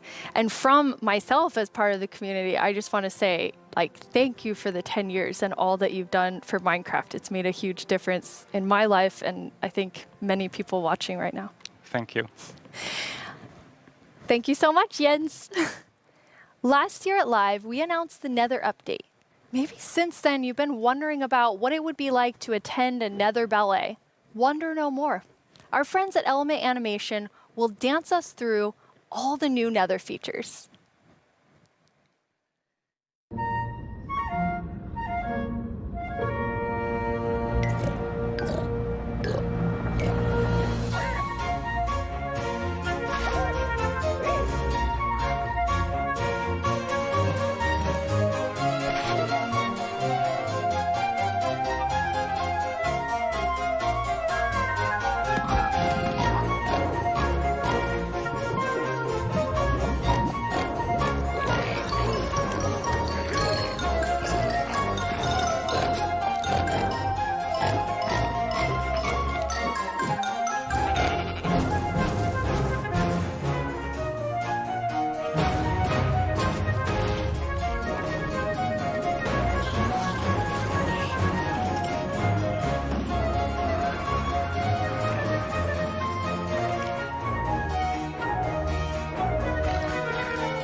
The results of the first round of voting are in. The round which determined which mob's dreams would be dashed, with no hope of making it into the final round. And it was intense. But sadly, let's all say a fond farewell to the poor Moo Bloom. Then forget it ever existed, because it's time to vote again. We are now down to the Isolager and the Glow Squid. And in the first round, they were quite close. I'm quite interested to see where the voters of the Moo Bloom will go. If you missed the first round of voting, make sure you get in on this one. It determines which one of these two makes it into Minecraft. I know who I'll be voting for. The final voting poll is live now. This is your chance to have a say in what goes into Minecraft. So don't leave yourself out. Log into Twitter and go vote.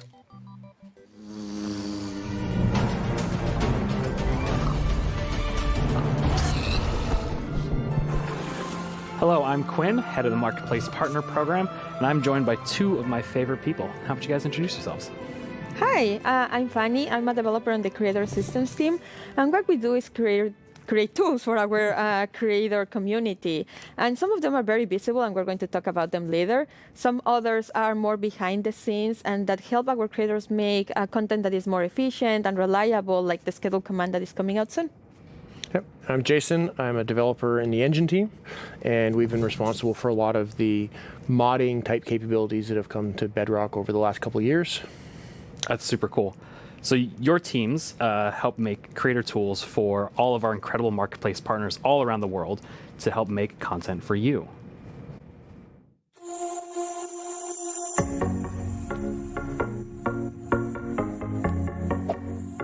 Kia ora koutou mā, ko Whete tēnei from Piki Studios here in Aotearoa, a team of 3 making content for the Marketplace and Minecraft Education Edition.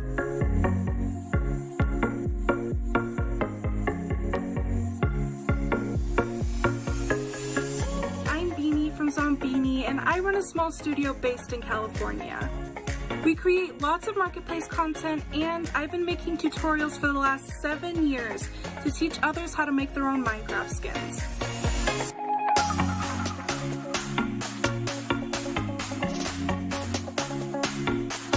Magandang umaga, Minecraft Live! My name is Mark from Kubo Studios, and we are 15 working here in the Philippines.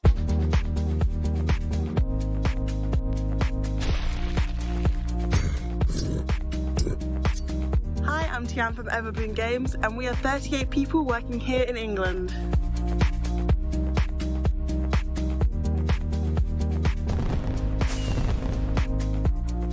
Hi, Minecraft Live, this is Lizcraft, and we hope you like our stuff on the Marketplace.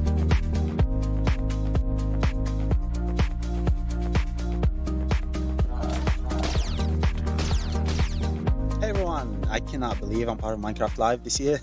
My name is Yasser, aka StarkTMA from MC Texels, and we are super excited about the new updates.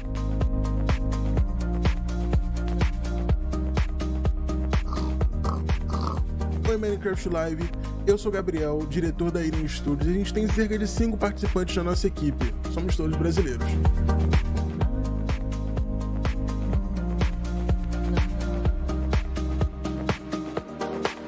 I'm Vicky, also known as Geeky Pixels from NetherPixel Studios, and I get to spend my days making content and working with awesome people.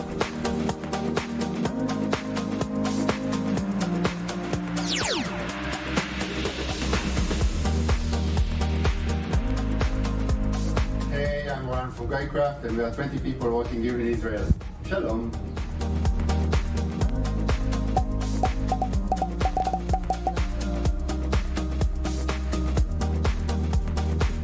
And the best part is all these features can be used by all creators. So what do you have to show us today?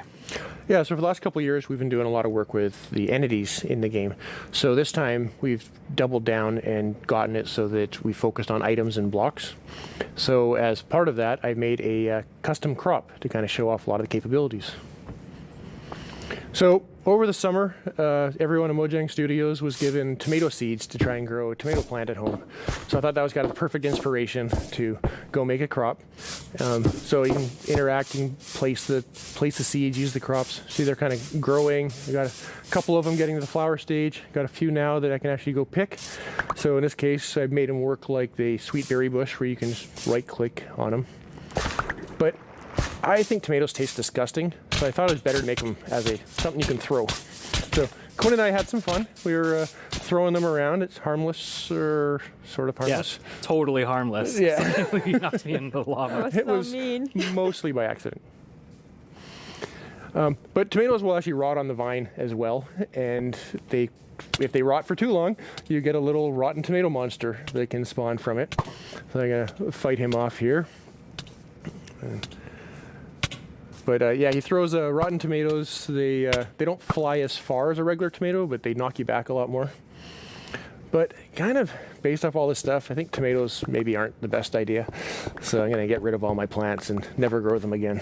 Yeah, I agree with you on this Yeah. one. So all these healthy. It's true, they are pretty healthy. So with all of these new custom crops, creators can go and make some really cool kind of like farming style maps. Oh, definitely. So like, I think crops are a great example of showing off how they all can kind of come together, because you get the items that you can get there. Normally you would eat the item, but or you can make projectiles. But they also have the ability to get events that are fired from things like a tick event. So as that event is fired, you can make the block run through multiple stages of growth, and eventually get to the point where you can choose what loot spawns at various stages of growth and stuff like that.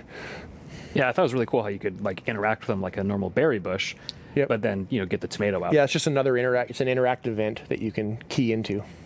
Yeah, and then there's a tomato monster there at the end too. Yeah, I call him Tomo. Little Tom, it's so cute. It's not even scary, but yeah, it's an example of what you can do with them combining events and commands. That's one of the features that our creators have requested for so long, just having commands to be able to run them when something happens. So now, instead of also in addition to doing it with actors, you can also do it with blocks and items. In this case, as the flower is rotting, you can disappear that crop and also summon a tomato monster, a Tomo monster. Yes. Well, that's really cool, because I can totally see creators using all of those combinations of features to make some really cool adventurous maps. Yeah. For example, the little adventure that we can show you, where we were going to the desert, and then we found this mysterious golden skull, and also an equally mysterious pedestal in the middle of the desert. So we decided to place our golden skull over there and see what happened. And yes, we have a mountain that is hollow. And as the brave warriors that we are, we went exploring. And obviously, we found some creepy monsters inside. Luckily, we have our trusty custom sword to fight them off. Oh, that helps. I'm not sure if we even survived that. Yeah, that doesn't seem very safe. No, not at all. But that pedestal, I know that's one of the most requested features, block models. Yeah, so I've been super excited that we finally be able to get block models in. It's something we've been wanting to do for years, and we were finally able to work on them and get them in.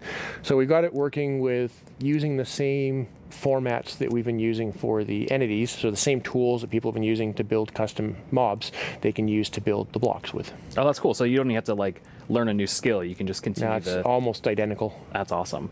And then I noticed on the hotbar with the golden skull, there was a little red triangle. What was that? Yes, it's a new feature that we're calling item lock. I don't know if you found yourself sometimes just going through some content and you have this special item and then you die and you lose it, or maybe you drop it accidentally. Now we've made it so that creators can actually lock something on your inventory, so that when you die or you press Q, it won't go away. That way you don't lose your mysterious golden skull to unlock the next stage. It's so nice. I was going to say, that makes it super easy, because I've definitely been in an adventure map and I lost the key on accident, and then I had to go and, try and fix that. Yes. And then when you place the skull, there was a lot going on in the background. There's three features to talk about right there. The first one is we wanted to give more power to creators with cameras. And this one is just a small one where we just shake the screen. I don't know if you noticed that one. And then you can help players convey something like there's an earthquake going on, or maybe something is about to fall over you. So you can do that with this new tool. Or dinosaurs. Or dinosaurs. Get dinosaur steps. Yes. The second one that we noticed there is structures. You can now place them using commands, whereas before you had to be using a structure block, which is more complicated and time-consuming. Now you can do it much more easily. And as part of those commands, you can now animate the structure placement. For those that know this, like the mountain was opening, and that was just a structure animating. We provide a couple of effects. One is just like a 3D printing animation, and the other one is layer by layer. And yeah, you can combine them to just achieve very cool effects. Yeah, I can see like creators, using those to add just another level of polish to their world. Exactly. Absolutely. And then I recognize those scorpions. Yeah, well, the desert theme, it felt appropriate to bring them back. They've always been one of my personal favorite custom mobs that I've ever built. Yeah, but after watching that video for so long, I ended up having a nightmare about having to rescue my mom from Really? some like aliens riding scorpions. It was creepy. I'm sorry, that was not the intention. It was creepy and funny. Yeah. Well, speaking of aliens, I know our team put together a really cool sci-fi parkour map that, they made you run through, Jason. Yeah, I'm pretty sure they knew this when they asked me to run through it, but I'm pretty awful at parkour. So it took a few tries to get a clean run through. But at the beginning here, it's a pretty typical sort of parkour map of running and jumping, but we definitely have some twists up ahead. And here's kind of the first one of, even I know I can't make that jump. So let's see what's in the chest. And we got a Sliminator. So I'm pretty sure they know what to do here. So now, hopefully, I will jump and be able to clear this gap. And please, yes. Make it up. So to get teleported to the next section, kind of make it along and see what next obstacle we have. So now I know the chests have useful things in them. So we got a Blockinator. And we'll throw that across and get a little platform. Now I can make this jump. Even I can make that jump. And we got the hot dog, or the cyber dog, and float up. But it poisoned me, so I needed to use the antidote to rescue me there. Make it across and get through here. Now we got a wall in the way, so let's see what tool we have to get through the wall. And insta presto, and get through here. Keep going along. And this should be our last obstacle here. But I can see the teleport pad, but I can't quite get to it. But that shaft up above looks promising, along with the ladder. So let's go up and see what gets here. Fall down. And block breaks, I can get to the teleporter.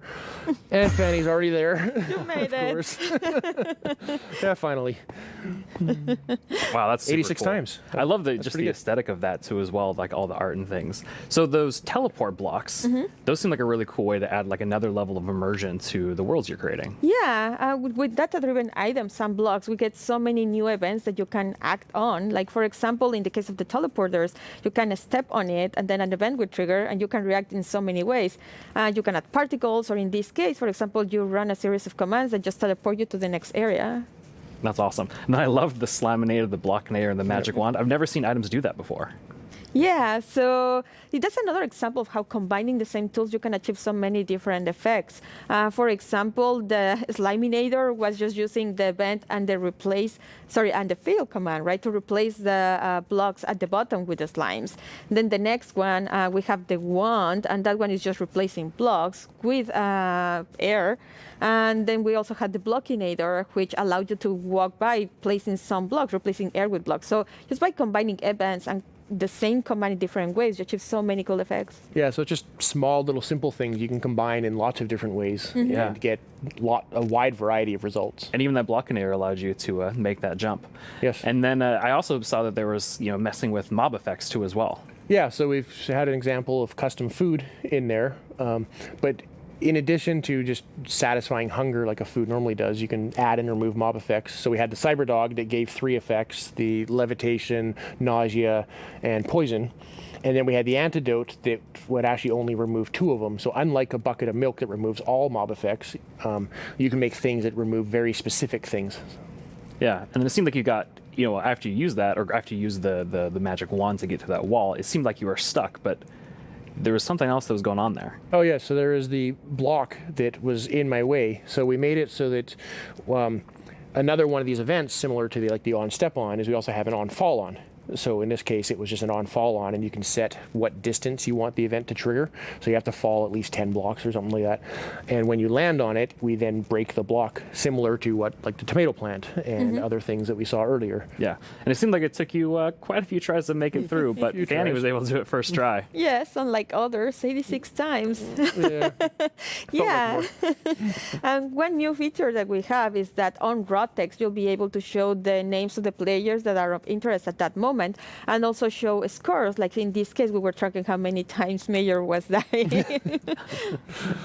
Yeah. Well, thank you both for coming on to the stage and talking a little bit about these creator tools and new features that are coming out. And with these new features, there's going to be a pretty amazing new thing coming out later this year for all Minecraft players. Remember, GDL will not be held responsible in the event of a likely death.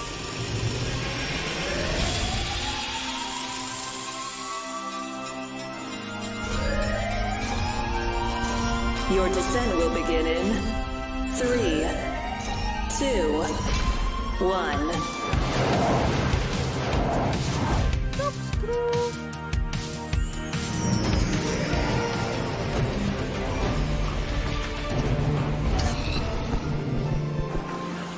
We know you've waited a long time for this update, and if you thought the first set of features for the caves were awesome, it's time for even more awesomeness. Agnes and Nir from the Vanilla Minecraft gameplay team are here to tell us what else is coming to the Caves and the Cliffs update. Hello, welcome. Hello. Hey. How does it feel? It's so amazing. It's so awesome to finally be able to share that with everyone. Yes, it feels great, and we have, looked a bit at tweets during the break, and we have some more tweets. We have more tweets. Yes. Wireless redstone. Oh yeah. Of course. Yes. There will be so many cool things you can build with that, and the warden. It's amazing to see all the excitement. It's so cool. Nir, you recently joined the Mojang Studios team. Yes, I joined this year, but honestly, I'm not completely sure how that happened, and not just joining Mojang. I'm not really sure how I'm here in Minecraft Live, because just last year I was home, glued to the stream. I had to know what the next thing is coming to Minecraft, and today it's not only that I get to share that, I got to work on some of those things, so it's fairly incredible. But yeah, I've been developing games for a few years now, and more recently I've actually worked with this non-profit organization called Games for Peace, which is an amazing organization which basically uses games to promote peace. Like he takes kids from areas of conflict all around the world and sits them down to play Minecraft. And sometimes it's kids that don't even share a language, so they can't talk. So Minecraft is the language they share. Minecraft is what helps them connect and get to know each other and creates friendships, right? And it was amazing being part of that. It's so cool. I mean, sometimes I feel like, oh, I know all the amazing things that are happening with Minecraft. And then you described that to Agnes and I, and we both were like, we've never heard that. And it's so cool. It's beautiful. Amazing. Absolutely It's amazing. beautiful. So in this update, you've been really looking at filling out the caves even more. Yes, so there are even more things to show. And in the things we showed so far, it's a lot about improving the journey underground, but of course we also want to add new things to find, new resources, and one of them are crystals.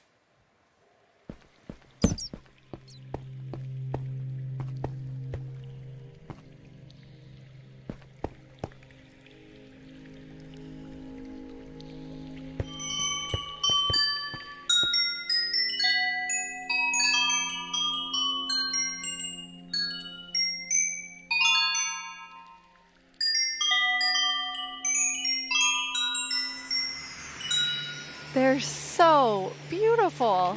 Yes, that the moment you turn the corner and you see that glowing thing, it's incredible. The atmosphere in the crystal geode, it's mystical. Yeah, they're so pretty. And we were thinking a lot about like what is the purpose for crystals in Minecraft. And one thing is like they should have a use, and we will talk more about one of the usages soon. But the other thing is a lot about just adding a lot to the experience of exploring. And we want them to be quite rare. So when you find them, it's really gonna be like magical, because they're just beautiful. And you know, when you walk on the crystals, you hear these sounds. Yeah, it's just, we talked before about the pillar of underground of Marvel. And I feel they're just the perfect feature for that sort of pillar, right? But you can't just take them with you. Right, so you can break the crystal plant we saw in the video, but they actually grow from a very special block. And that block is unobtainable. It's sort of like you think about spawners, right? You cannot just take it and put it in your base. It makes you go and build farms all around your world. And that also encourages you to create tunnels between them and find out ways of transferring those items from place to place. And I just love those sort of features that really encourage other gameplay in the game. As an explorer myself, I'm very excited about finding all of these. And you mentioned a usefulness to them. Oh, yeah. Yes. So from those crystal plants, you get crystal shards items, and you can actually use them to craft a telescope.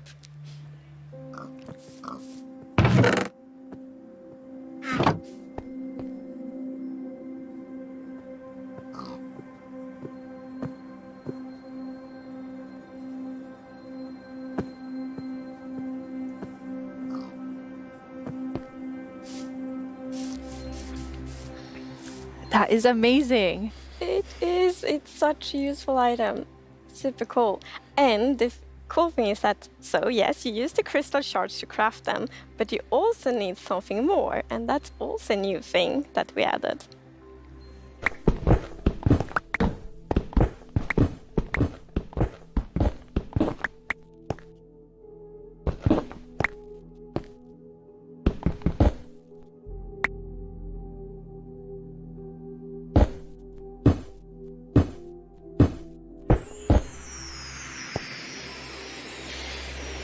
It's copper. That's amazing. Yes, it's new ore. And you saw the copper ore in the video. And a very interesting thing with the copper ore is that it generates in a different way. So normal ores often generate like an ore blob, but copper is different. So imagine that you are out mining and you see copper ore. So you're like, okay, I'm gonna mine the copper. And then you see some stone. It's like, they look a bit different. So you continue to mine. And then you find another copper ore. And you probably go like, okay, I think I found a copper vein. So we're actually adding ore veins to Minecraft. And like they really add so much to mining. It gets so interesting because it's kind of like following a trace when you mine. And they tie so well to the pillar we have about adding strategy to mining. Yeah. That's amazing. And you've personally wanted copper in the game since you start, maybe before you started? Yeah, you mentioned it once or twice. Well, maybe a few times. But yes, so I think I got inspired by the pretty copper roofs in Stockholm, and they are all green because we have so many like old buildings here. And we've actually added that mechanic to Minecraft as well. So you know, if you place a copper block, it will first be orange, but after a while, a pretty long time, it will turn green. And it's something, I think it's so cool, because it actually adds history to Minecraft. Because, for example, if you have a really old Minecraft world, then you can see on like a house and like, oh, the roof turned all green. And then you know that that house has been there for a really long time.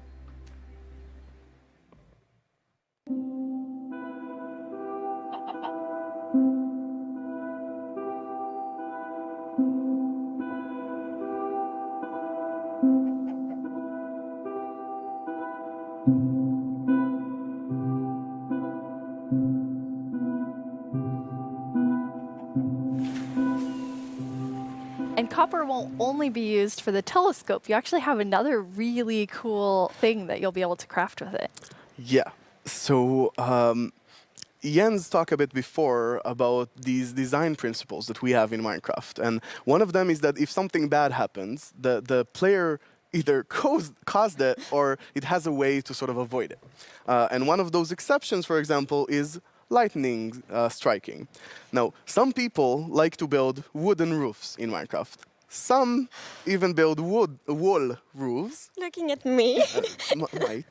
it's not at all like the grandest castle in my realm actually has a roof fully built of wool.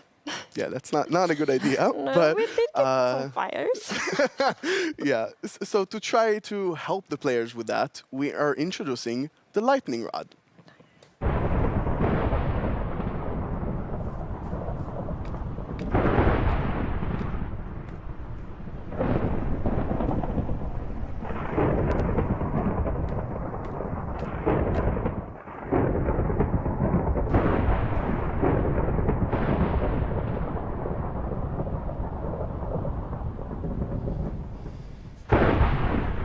That is very useful for all the wool roofs out there.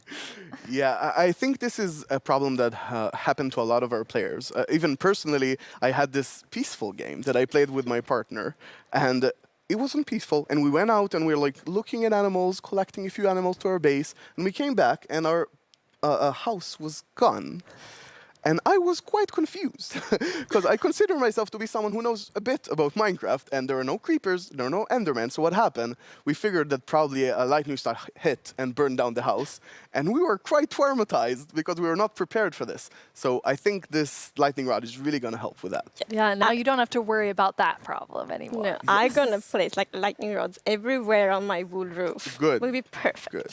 Now, you've introduced a lot of things already, and players already have a lot of trouble with their inventory and the amount of items, but you have an idea for that. Yes. So as you know, we keep adding new blocks and new items all the time, and that do create a bit of an inventory problem. And we're aware of that, and we have actually been thinking quite a lot how we can solve it, because we want to have like a good gameplay solutions. We want it to be balanced, and we actually have an item in this update that will be really helpful, and it's the bundles.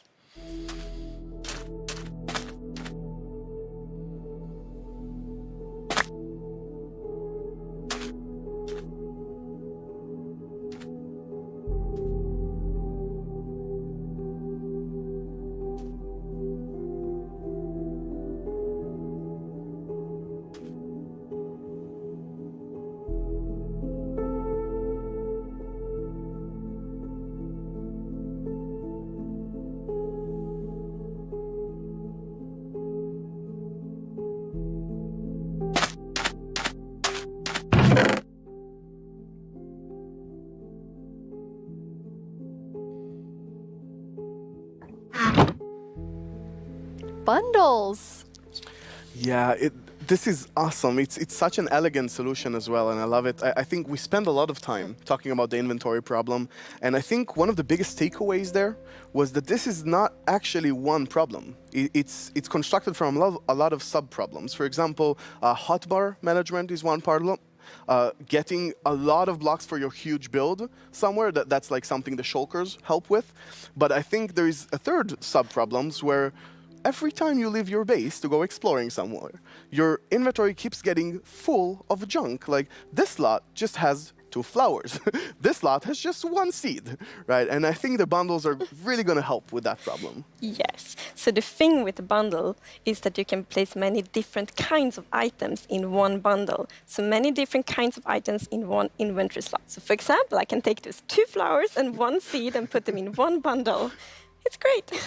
And you can kind of use them like presents too.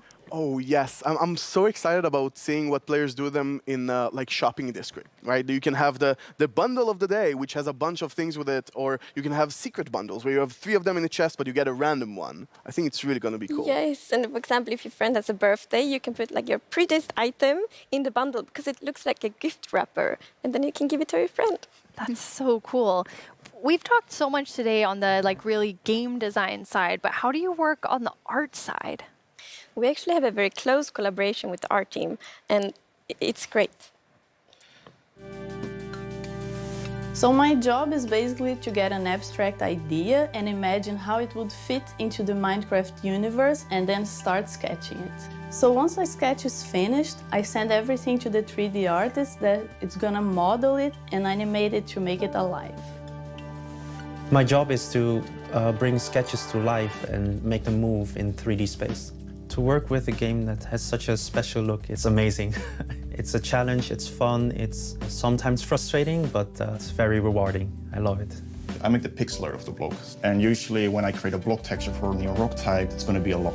Like, I'm going to make 50 iterations of one block because I want to make it right. Every block is like a building block for people's imagination, right? So I try to like pour a lot of love in each block to make sure that people can create what they want.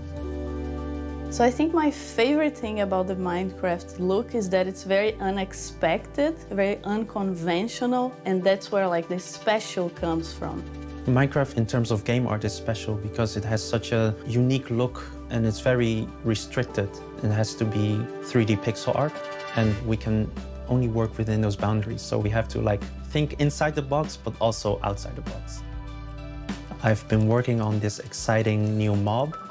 This new mob will be the cutest predator ever existed in Minecraft. This update is incredible. Like, people have been waiting for this for so long, and we're finally gonna do it. I hope that the community is really happy about it. I hope they have a lot of new stuff to play with, and I hope that they're excited to see some concepts as well. It's so lovely when you can think about all of the different jobs within game development. I love seeing the artists and developers, and we all, like across the show, there's so many different types of roles that people have. Yeah, and it's really awesome to interact with all those roles and have a lot of a back and forth. We're very open in Mojang and getting ideas from all over the place, and specifically working with the art team is amazing as well. You sort of throw one idea to the air and he draws something and you're like, oh, what is that white thing in your drawing? I didn't even think about it, and it starts so many awesome ideas going. And we even integrated it into our prototype process, and actually I think until I saw those sketches by the art team, I didn't really understand what archaeology in Minecraft even means. Archaeology? Yes, so we're actually adding a new system called the archaeology system. In this system, you're basically going to find these excavation sites all throughout your world. And you can make this new tool called the brush that is going to help you uncover the mysteries of all these dig sites. So you come to one of these ancient structures and you can sort of use the brush to clear away some of the rubble that may have collapsed in those structures. And sometimes you might even find something shiny inside them. But, and this is important, if you are not careful enough, like in real life, you can destroy that artifact. And when that artifact is gone, that artifact and all the secrets it held are gone forever. But if you're careful enough, if you take your time and you're deliberate, you can get some of those hidden artifacts. And for example, here we got a ceramic shard, which is basically how whoever lived here used to tell and pass on their stories. I love the story sides of the archaeology, because we often talk about that we want to deepen the mystery in Minecraft. And when you find these hidden artifacts, you kind of find like connections and hints. And we will never tell the full story, but these will inspire the players to tell their own stories about their own Minecraft worlds. Exactly. I think it's going to be really exciting to see what players do with them. For example, here we see an exhibition that someone built for this, where he can compare all the different clues he finds, right, and try to preserve whatever was down here, and he can compare what we found with whatever new thing, and sort of try to connect the pieces, right? And here we see those pieces connected in a clay pot, actually trying to reconstruct them back. And you can create that however you like. You can create your own stories or try to guess how those pieces used to connect. Yeah. It's also so fun to be very creative with these new pots, because you can put the shards in any way you want. Exactly, and when you're pleased with your creation, you can fire them up and you have your own painted clay pot. It's pretty. So, Nir, is this programmer art still? Yeah, the art we're seeing is still work in progress, but I personally like the dragon. I think it's cute. Yeah, it didn't say programmer art isn't pretty. Yeah, you know, the problem is the artists are way too good. Yeah. Right? They just make us look bad. I don't know. archaeology is amazing. I mean, the excavation site is so incredible. I'm so excited about this. I've spent a lot of time about it, and I actually got to do a lot of awesome conversations with actual archaeologists from all around the world, and it's been. Honestly, I sort of feel like I got so passionate about it myself that their passion sort of stuck to me, and it was so amazing to learn more about this, and I'm really excited to see where it goes from here. And you have a dev diary coming out on our YouTube channel where you kind of explore all of the archaeology even more. Yeah, it's honestly really, really exciting. So I had so much fun with this, and I learned so much that I decided that it can't stop with me. So we're going to do a dev diary when we're actually going to talk to those archaeologists. And actually, we might even get to visit some interesting locations. That is amazing. Well, it feels very sad, but we're almost out of time. But we've been hinting at a new mob, like over the course of the show, like 3 or 4 times. So are you going to tell us about it now, please? Yes, now we're going to tell you. It's the cutest predator you will ever meet.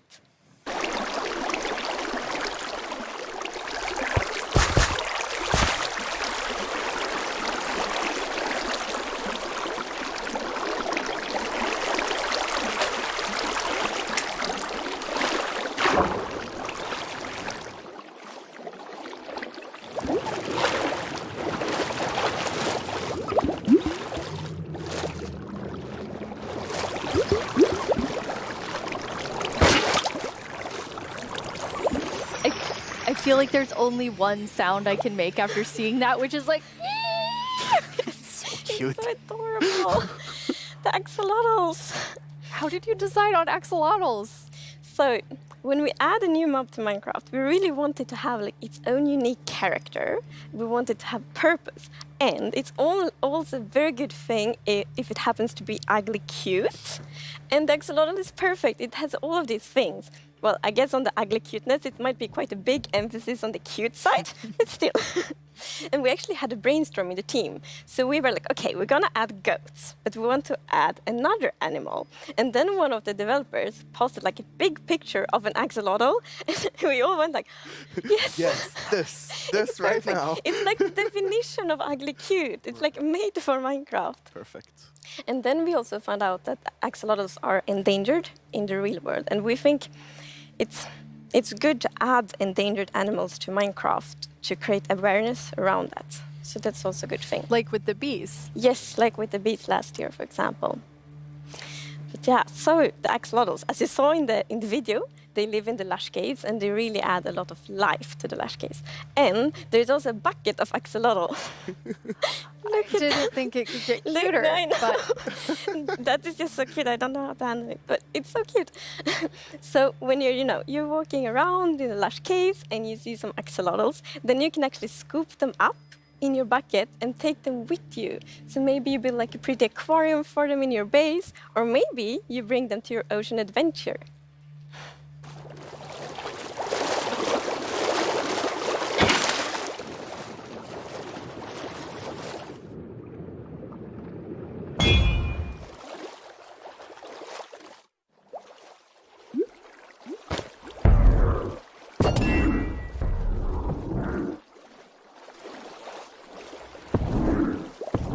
And now I see why you're calling them the cutest predator you'll ever meet. Exactly. So when you scoop them up in a bucket, you can actually create your own axolotl army, basically, and charge into the oceans with them, and they will help you fight various, well, they'll attack cute fish as well, but they'll help you fight the drowns and the guardians, and they're actually quite useful when fighting guardians because they have this special ability that whenever they take damage, they sort of play dead.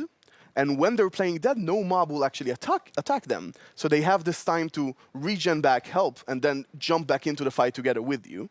And if you learn how to cooperate with them really well, they might even heal you during the battle. That is so cool. But okay, so you added these 2 mobs that are like as different as possible with the warden and the axolotl. Yes. So this update is actually a lot about contrast, which is great because it creates like a dramatic player experience, which is so good. So we're like updating the highest heights of Minecraft with the mountains. We're updating like the deepest of the caves. We have this terrifying warden, the cutest axolotl, and also in the caves, like the lush caves are very light and welcoming, and then the deep dark is like super scary and challenging. I guess we can't forget our little goat in there. No. It's kind of the in-between. Yeah, we shouldn't forget the goat. Yeah, I guess it's in between. It is still very cute, but in between. No one can be as cute as the axolotl. No, I don't think so. Before we tell everyone the winner of the mob vote, let's take a look back at some of the exciting things that we've talked about today.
Before we get to our mob vote, I think there's one more question people are really going to want to know. When are we going to get the Caves and the Cliffs update? It's a good question. So we plan to release it summer 2021. And this actually is really good. As I mentioned in the beginning of the show, we really want to have a lot of time to work together with the community to like gather feedback, see all the great ideas, because the community always have so many good ideas. So it feels good that we now have a lot of time to actually work together on this update. Amazing. And the community decided on a new mob that will enter the game. So which one of you gets to do the honors today? So I think Tiny Agnes has been a bit mean this year, so I think you should open it, Nina. You should announce the winner. Yes. Can I look first? Yep. You're gonna know before everyone else. It's the glow squid! Wow. No way. I guess everyone was mesmerized That's by so the glow cool. squid, not just the tiny ones. I hope you guys all voted. Wow. Even if you didn't win, they are said to come out in a future update. Yes, like I didn't So expect it at cool. all, but it's great. And glow squids will look so cool in the caves. Like Exactly. the atmosphere. They fit this update so well. Like it will be. Imagine it's just all dark in the caves, and then you see the glow squids swimming around. It will be so so good. beautiful. Can they be friends with the axolotls? The axolotls are predators, so I'm not sure. The axolotls might actually attack them. Yeah. Oh no. We'll see, we'll see. I'll talk to them. Think about it. Yes. We have committed to a lot of things, so I think we need to get work on to go all to of the things that we've shown in the show. For all of you watching, Minecraft wouldn't be what it is today without all of you. From all of us at Mojang Studios, thank you so much. Bye.